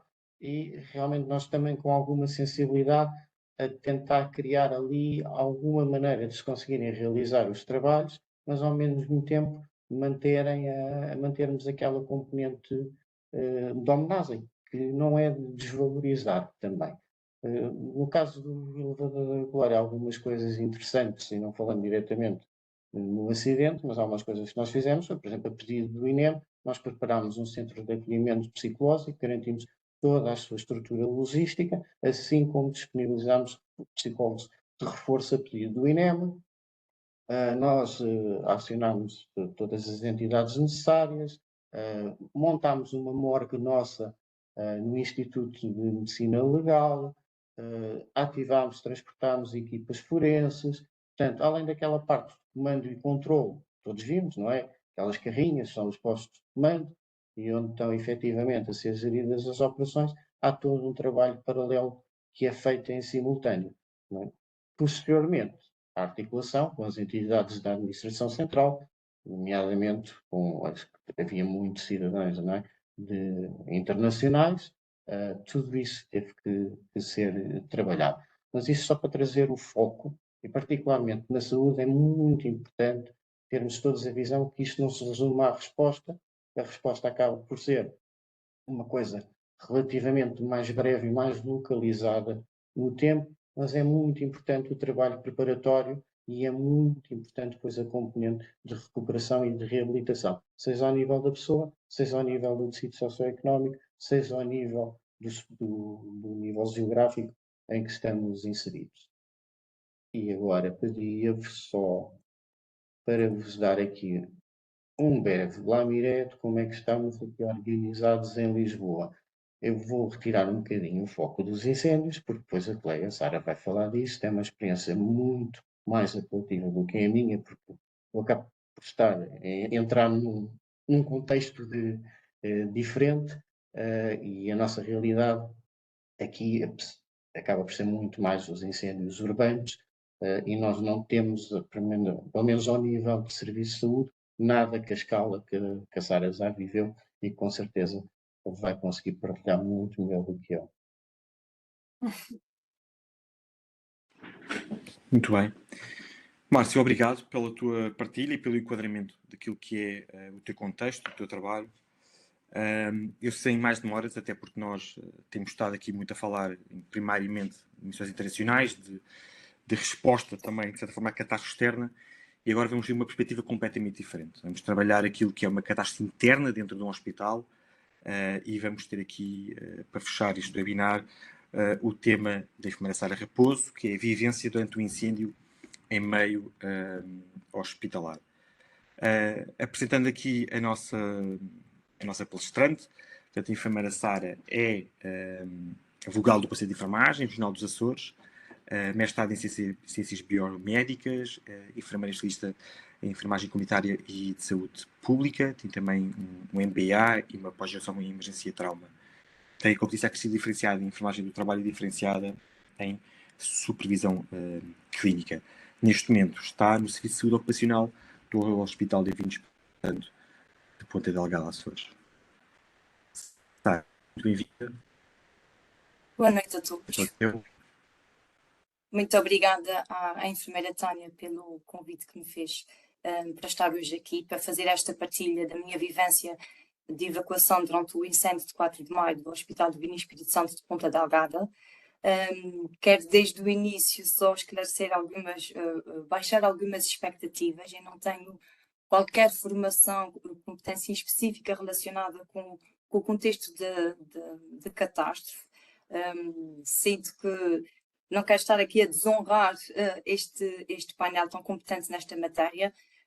O que eu vou aqui partilhar é uma partilha muito humilde e muito genuína da minha experiência enquanto enfermeira na altura a exercer funções num serviço de cirurgia. Portanto, vamos circunscrever à minha experiência de enfermaria. Se me permite, eu vou saltar os cumprimentos formais, penso que nessa altura já estamos todos muito cumprimentados. E vou fazer a minha partilha.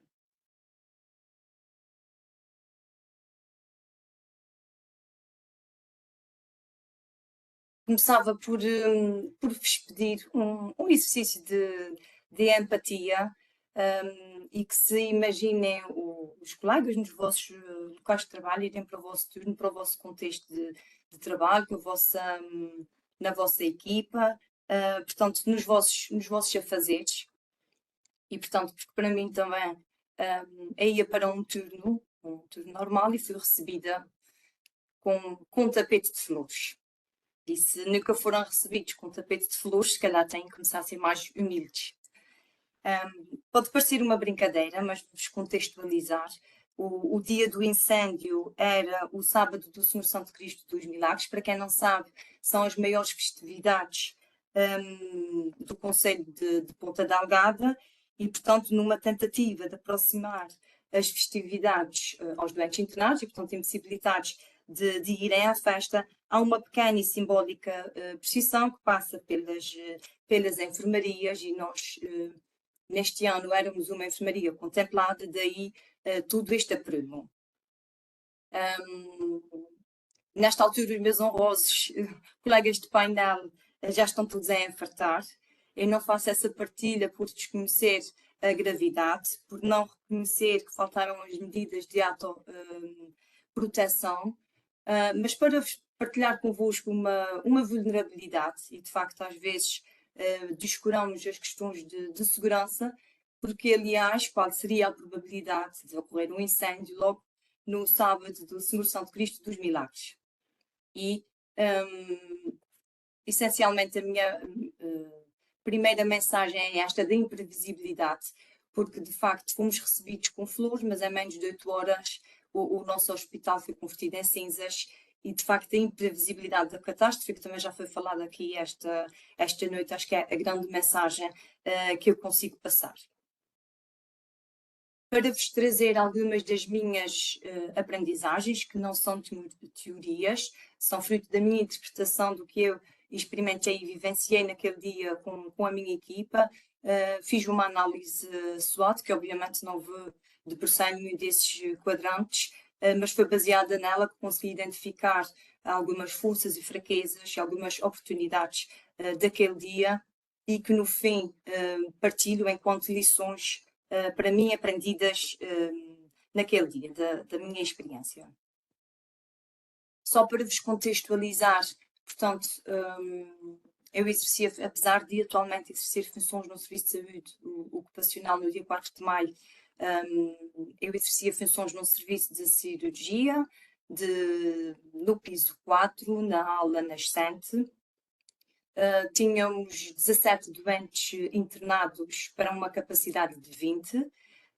As valências de cirurgia vascular e plástica com pós-operatórios. Tínhamos tido na véspera portanto, cirurgias eletivas e produção adicional, portanto, bastantes pós-operatórios. Doentes com alguma dependência em termos de mobilidade, mas por sorte, e tivemos algumas sortes naquela manhã, nós não tínhamos nenhum doente em estado crítico. O que aconteceu foi uma avaria nos condensadores, portanto, na central elétrica.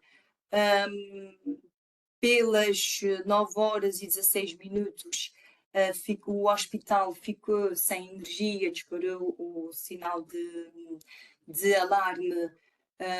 E nesta altura ficamos já sem ligações internas e os relógios pararam todos nesta hora. Durante muito tempo tivemos os nossos relógios automáticos neste tempo, para nos lembrarmos da hora exata, mas nós tivemos, portanto, a minha enfermaria, sei que nessa altura só estão preocupados com o tapete das flores. Dura muito pouco tempo, posso-vos dizer, porque tivemos uma sorte que, apesar de o alarme disparar às 9h15, às 20 para as 9 mais ou menos, nós já sabíamos da existência do fumo no hospital. Tivemos um auxiliar que saiu da enfermaria e que nos trouxe a informação de que havia fumo no piso 2, na aula poente. Portanto, muito distante da nossa enfermaria. Ele chegava em pânico, porque quase que não havia visibilidade naquele corredor e ele queria voltar para o corredor para perceber o que é que se passava. Obviamente não vos vou amassar com a nossa conversa, mas logo com esta primeira informação nós começamos a atuar.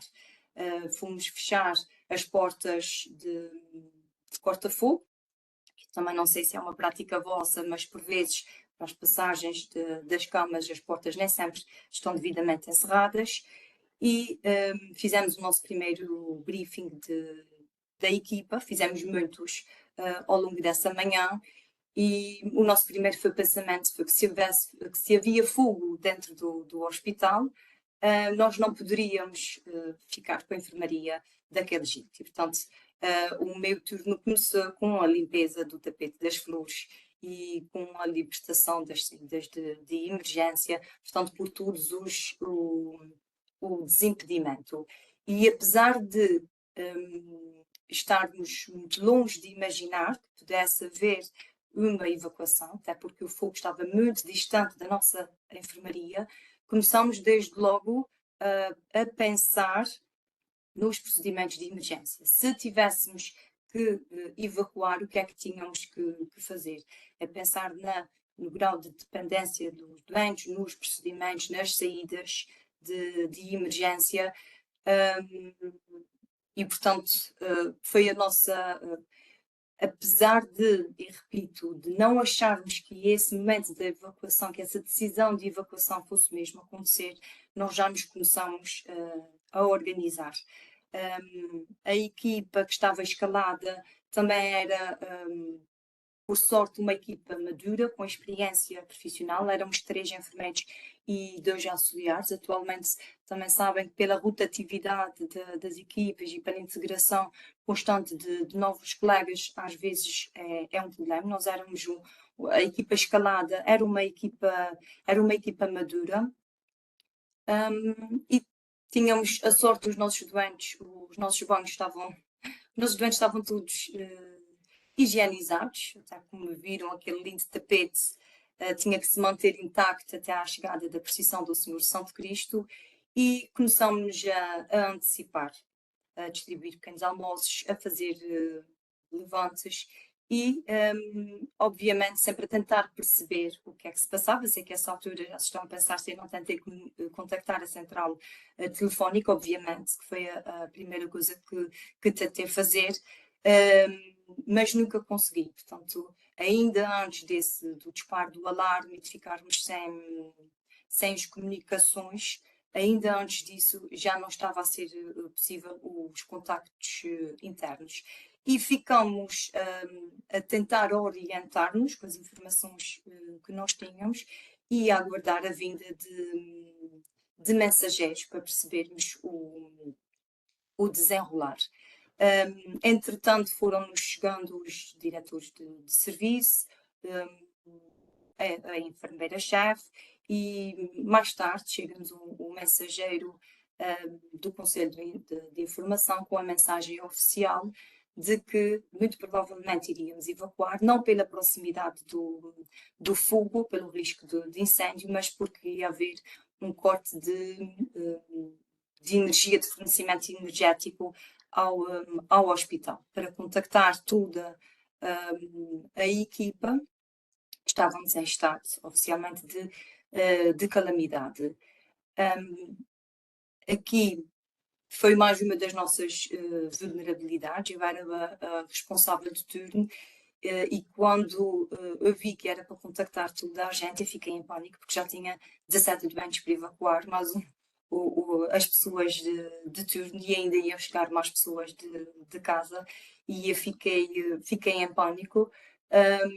Mas de facto, e como vos mostro mais à frente, foram poucas até, vieram todas e foram todas muito preciosos, e depois obviamente eu percebi isso, e também percebi que as pessoas que chegavam de fora vinham mais alarmadas do que as pessoas que já estavam de turno, porque não sabiam o contexto da enfermaria, porque tinham visto o fogo, porque tinham acesso à informação que nós não tínhamos.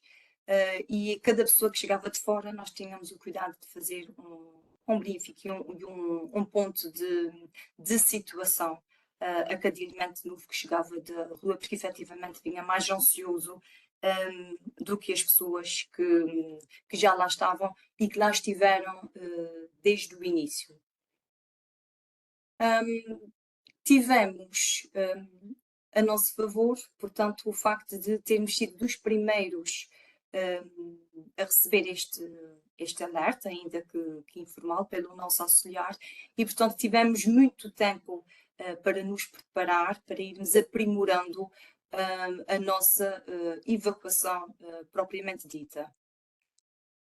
Por outro lado, termos tido esse tempo todo também foi uma desvantagem, porque no percurso, quando era muito interpelada mas já estão a evacuar, se calhar já devíamos também estar a evacuar, enquanto aguardávamos essa ordem. Portanto, se por um lado esteve a nosso favor e nos permitiu uma melhor organização, por outro lado, esse tempo de espera, portanto, como se diz, quem espera desespera, também teve esse revés. nós conseguimos, por exemplo, com esse tempo todo que dispomos, planear a execução da evacuação propriamente dita com muito tempo e, portanto, atribuir as pessoas, os independentes sairão pelo CP acompanhados pela secretária e pela enfermeira, chegando ao ponto de encontro, comunica que chegou e já não regressa à enfermaria. Conseguimos distribuir os doentes dependentes, os que conseguiriam descer pelo CP, estamos a falar de 4 lances de escadas, mas que precisariam de apoio unilateral, os que não conseguiriam de tudo descer pelo CP e que precisariam da força de braços, da técnica de braços e que de facto funciona. Depressa percebemos que a técnica de transferência na vertical com cadeira não funcionava porque as nossas cadeiras eram de madeira muito pesadas e, portanto, não utilizamos esta estratégia. E, por fim, nós tínhamos 2 doentes totalmente dependentes. A transferência teria de ser feita de cama. Tivemos uma informação de que noutras evacuações de outras enfermarias o lençol tinha rasgado e não era muito consistente e que as colchas estavam a ser mais eficazes por serem mais fortes.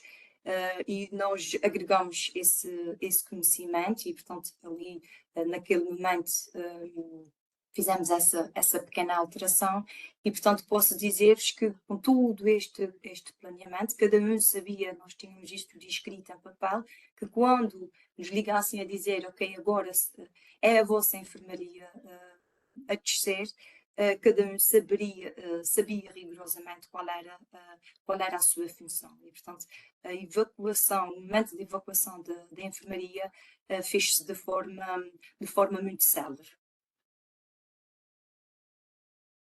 Tivemos, obviamente, algumas dificuldades, portanto, os 4 lances de escada. Depois de descermos os 4 lances de escadas até chegarmos ao ponto de concentração, a distância ainda era considerável, faltavam-nos alguns recursos, cadeiras de rodas, nomeadamente, e recorremos, por exemplo, às cadeiras do banho assistido, portanto, teve que haver, obviamente, algum improviso.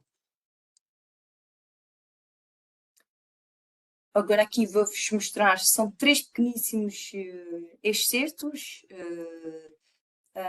de uma colega que foi capaz de fazer essas pequenas recolhas e ainda bem daquele dia, e esses 3 pequenos excertos referem-se a 3 momentos daquele turno. Portanto, o primeiro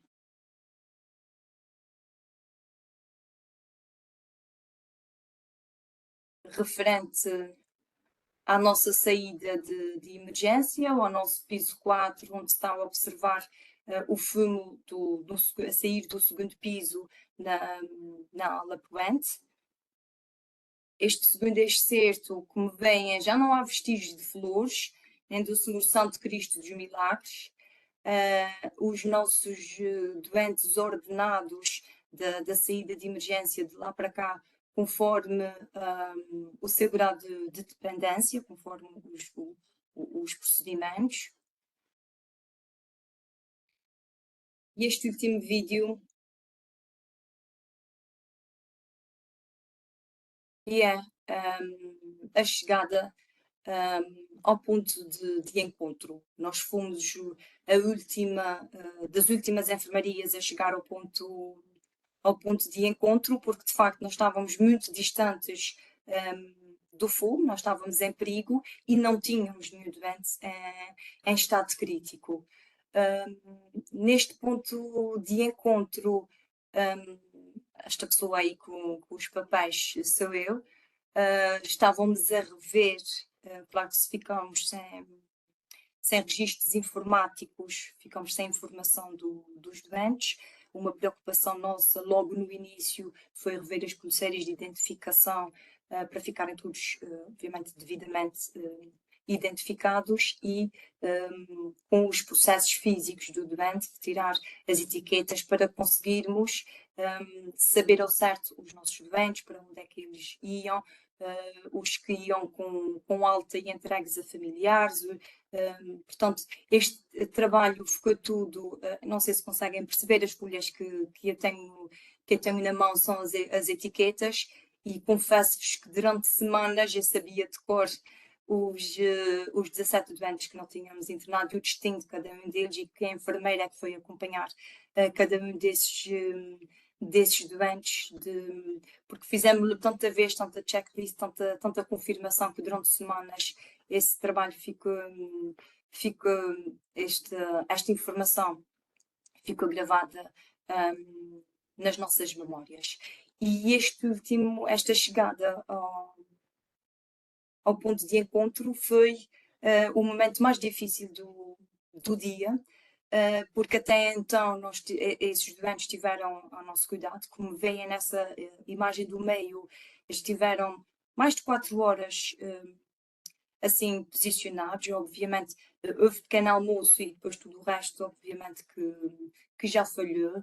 Nós fomos fazendo despistes de glicémia, fomos assegurando a alimentação com o que havia na enfermaria, reforços proteicos, os chás, as veleiras, comida das nossas lancheiras. Portanto, a refeição do dia foi o que houver.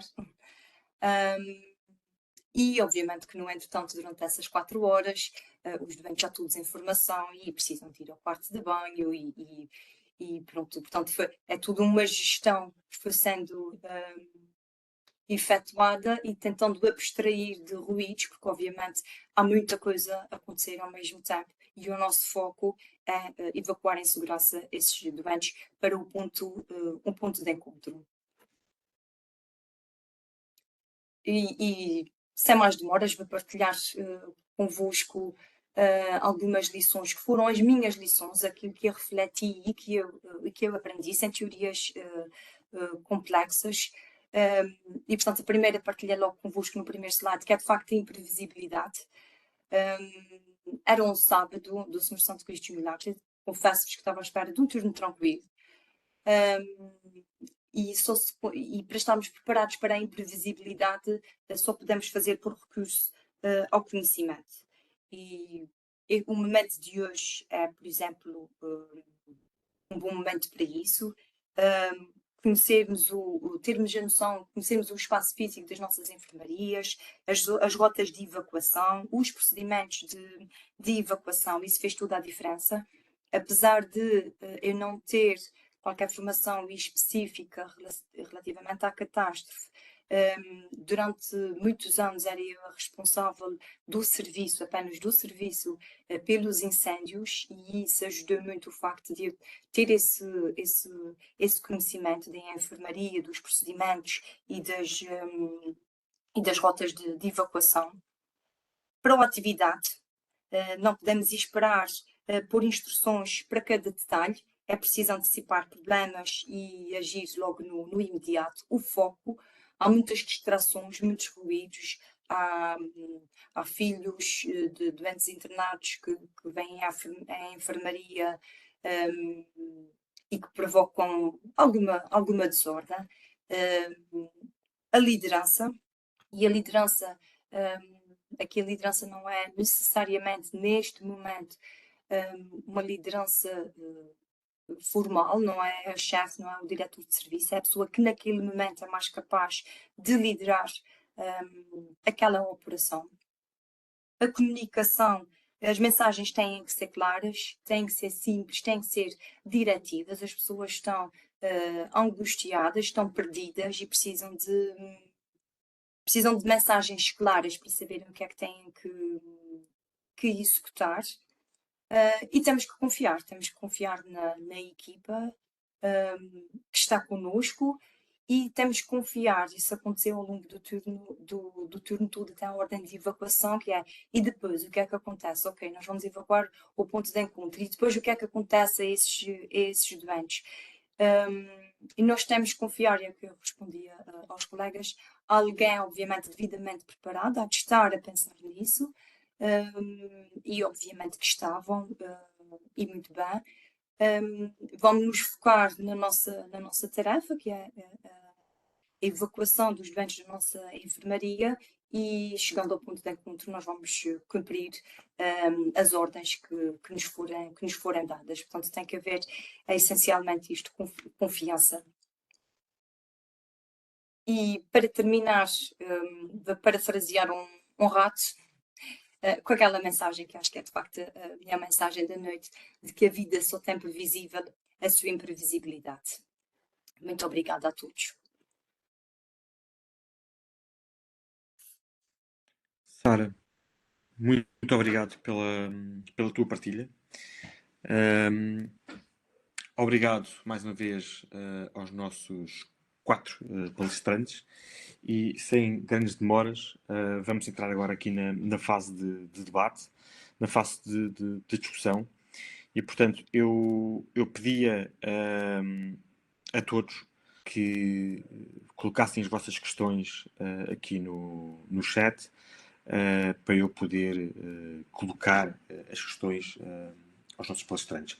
Só uma nota informativa a todos. Portanto, este webinar está a ser gravado e ele depois será partilhado na página do YouTube da Secção Regional do Sul da Ordem dos Enfermeiros, e portanto basta ir ao separador dos vídeos e vão encontrar este webinar para poderem tirar algumas informações que seja necessário. Bem, se calhar aqui a primeira questão vai diretamente para a enfermeira Sara, em que a Catarina Rodrigues questiona se o Hospital Divino Espírito Santo se tem planos de emergência e catástrofe. Eu espero que tenha, tendo em conta que é uma obrigação legal, mas acima de tudo é se fazem simulacros regulares, e qual a sua opinião para a importância deste tipo de treino simulado na resposta à catástrofe, neste caso hospitalar. Sara. Muito obrigada pela questão. Obviamente o hospital tem uma comissão de catástrofe. Esses planos estão todos devidamente documentados. Nós temos uma especialista de catástrofe, uma comissão de catástrofe muito formada, e está disponível a todos os trabalhadores. Eu não faço parte dessa comissão e não tenho esse conhecimento. Eu sei que eles existem, e é na qualidade de enfermeira e gestora do risco local, não sei nos vossos hospitais que designação é que utilizam. Portanto, em cada serviço há um representante e que fica responsável portanto, por saber que existe essa pasta, por partilhar com os colegas, mas não participa da elaboração, obviamente, desses documentos. Obviamente, os simulacros sei que já existiram, não sei com que regularidade é que eles são feitos. Eu nunca tinha participado mas nós recebemos formação regular sobre os incêndios e sobre o risco, e obviamente que essas simulações são sempre uma mais-valia e que nos ajuda, não tenho dúvidas nenhumas, no momento real. Muito bem, obrigado.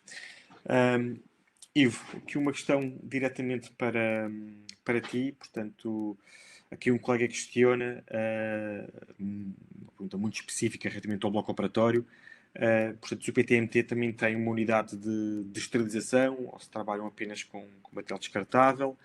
E Helder, também uma questão diretamente para ti, em que um colega pergunta, que uma vez que numa situação de catástrofe todos seremos chamados a atuar, se o INEM tem a expectativa de vir a ter um produto, seja o PTMT ou não, para formar os colegas em catástrofe. Ivo. Então, antes de mais, muito obrigado. Muito obrigado também pelos comentários que os colegas foram fazendo. Relativamente à questão do bloco operatório. No PTMT, nós optamos por ter, sobretudo, material disposable.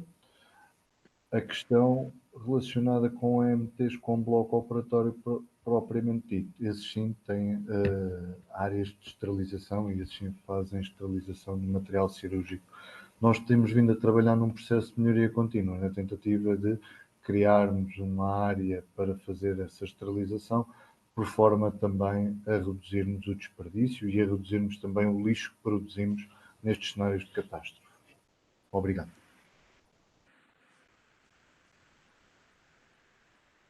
Olá, boa noite a todos. Obrigado aí pela questão. Acho que é uma questão permanente e necessária a ser respondida. De facto, o INEM, em primeiro lugar, e obviamente tentou capacitar os seus profissionais internamente para este mesmo desígnio, porque interessa normalizar e standardizar.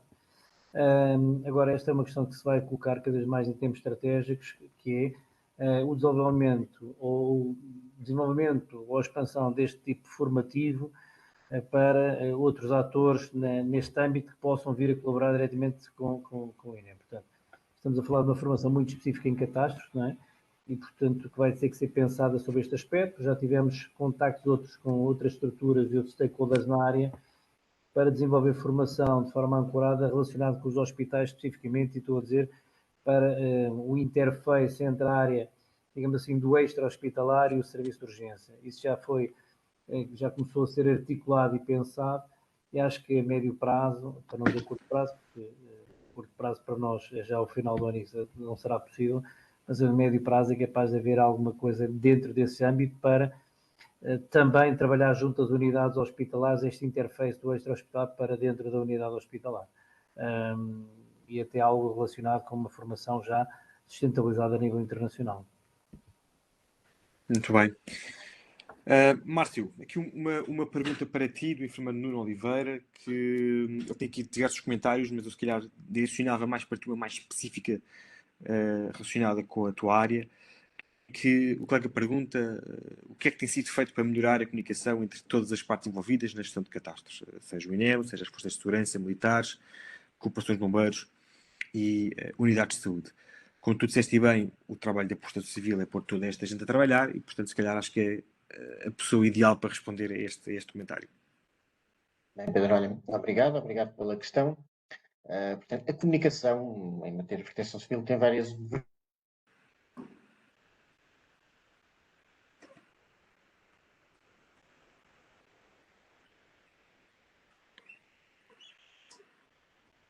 Bem, eu creio que perdemos o Márcio.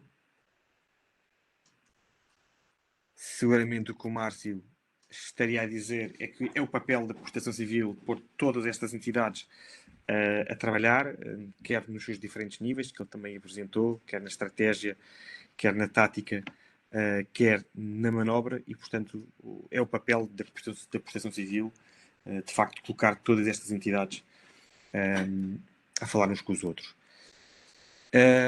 Eu tenho aqui mais uma questão, se calhar mais direcionada aqui para o Ivo.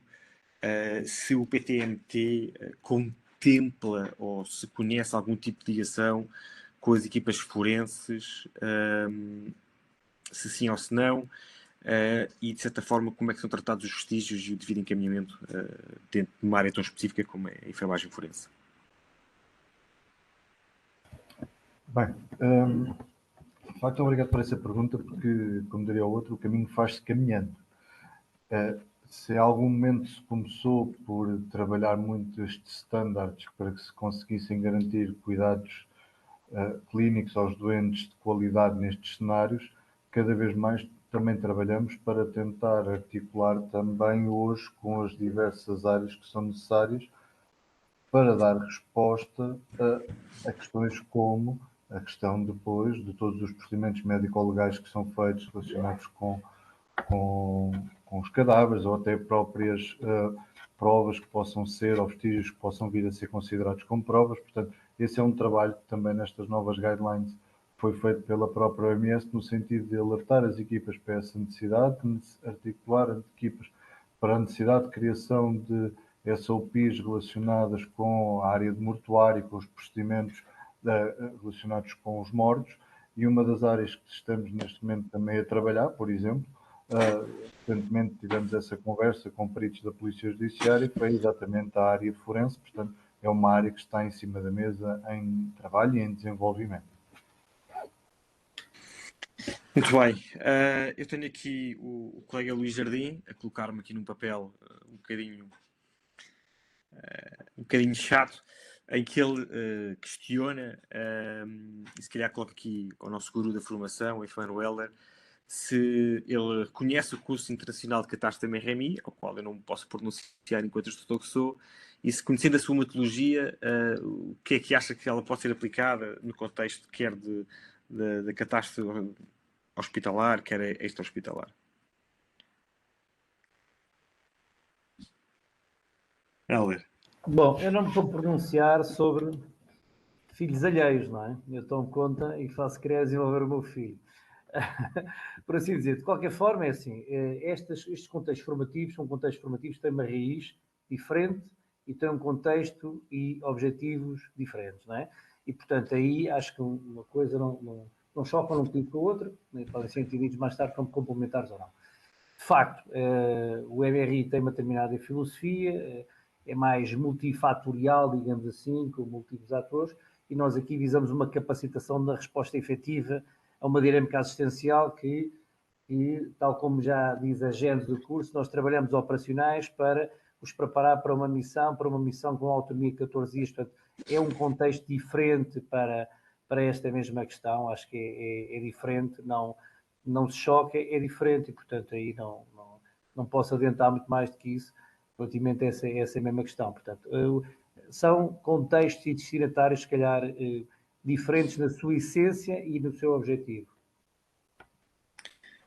Concordo, em absoluto, até porque, como já foi visto, foi um contexto de simulação e o MRMI é um curso completamente de tabletop e, portanto, tem objetivos pedagógicos completamente diferentes e, portanto, concordo inteiramente contigo. Eu desculpem estar a ler, mas eu tenho que estar aqui a ler todas as perguntas que estão aqui a fazer. A maior parte dos comentários são para parabenizar todos os palestrantes pelas extraordinárias apresentações. Ora bem, se toda a gente pode fazer o curso de RESC-MT, já foi respondido.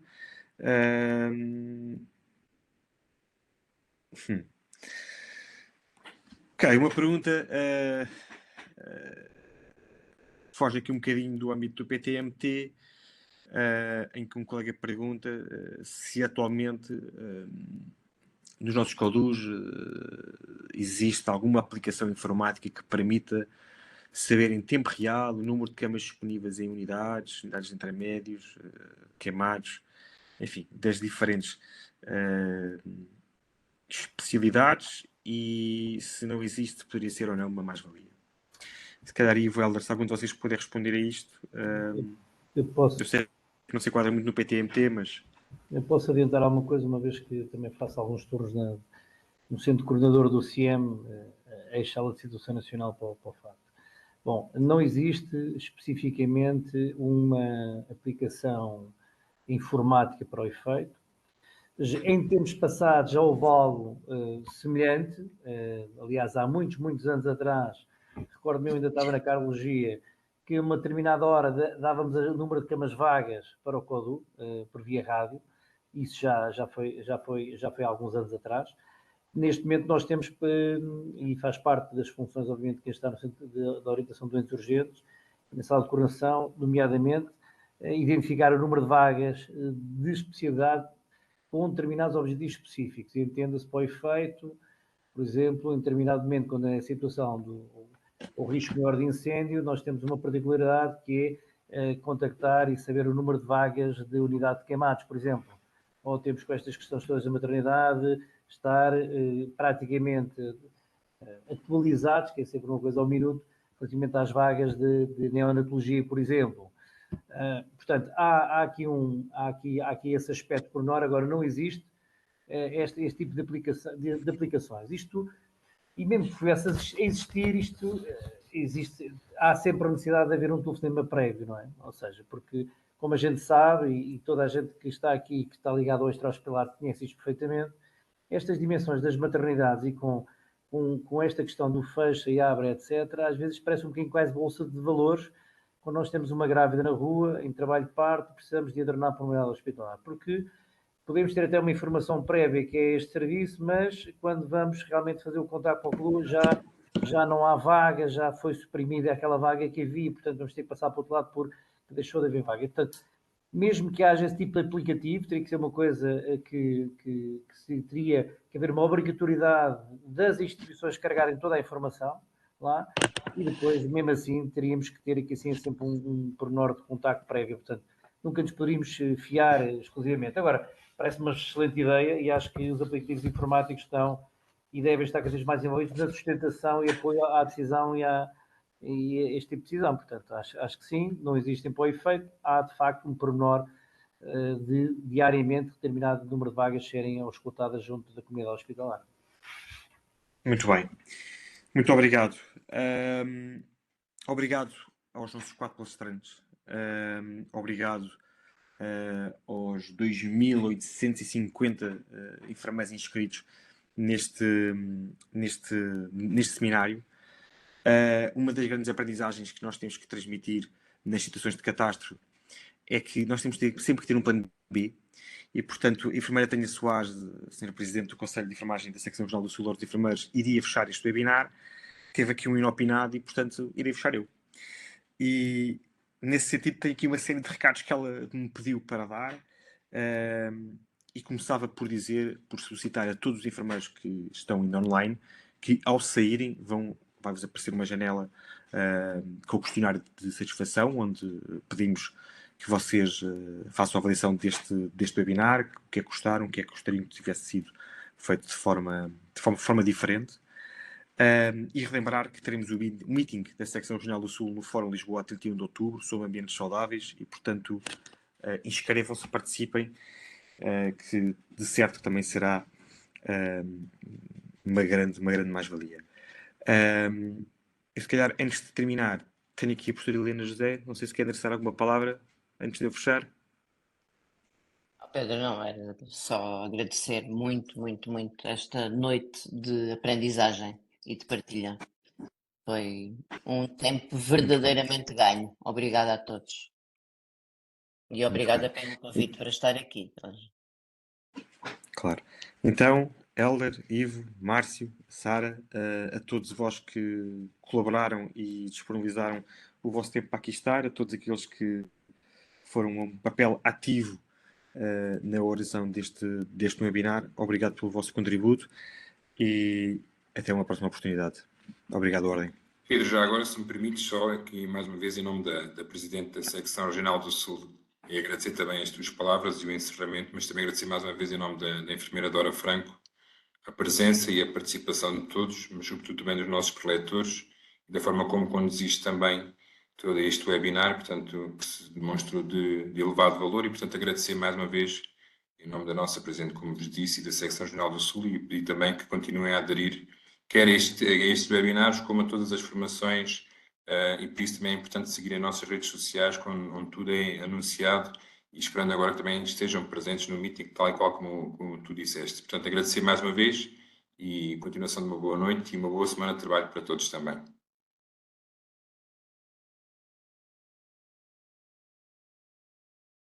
Obrigada, boa noite. Boa noite, obrigada.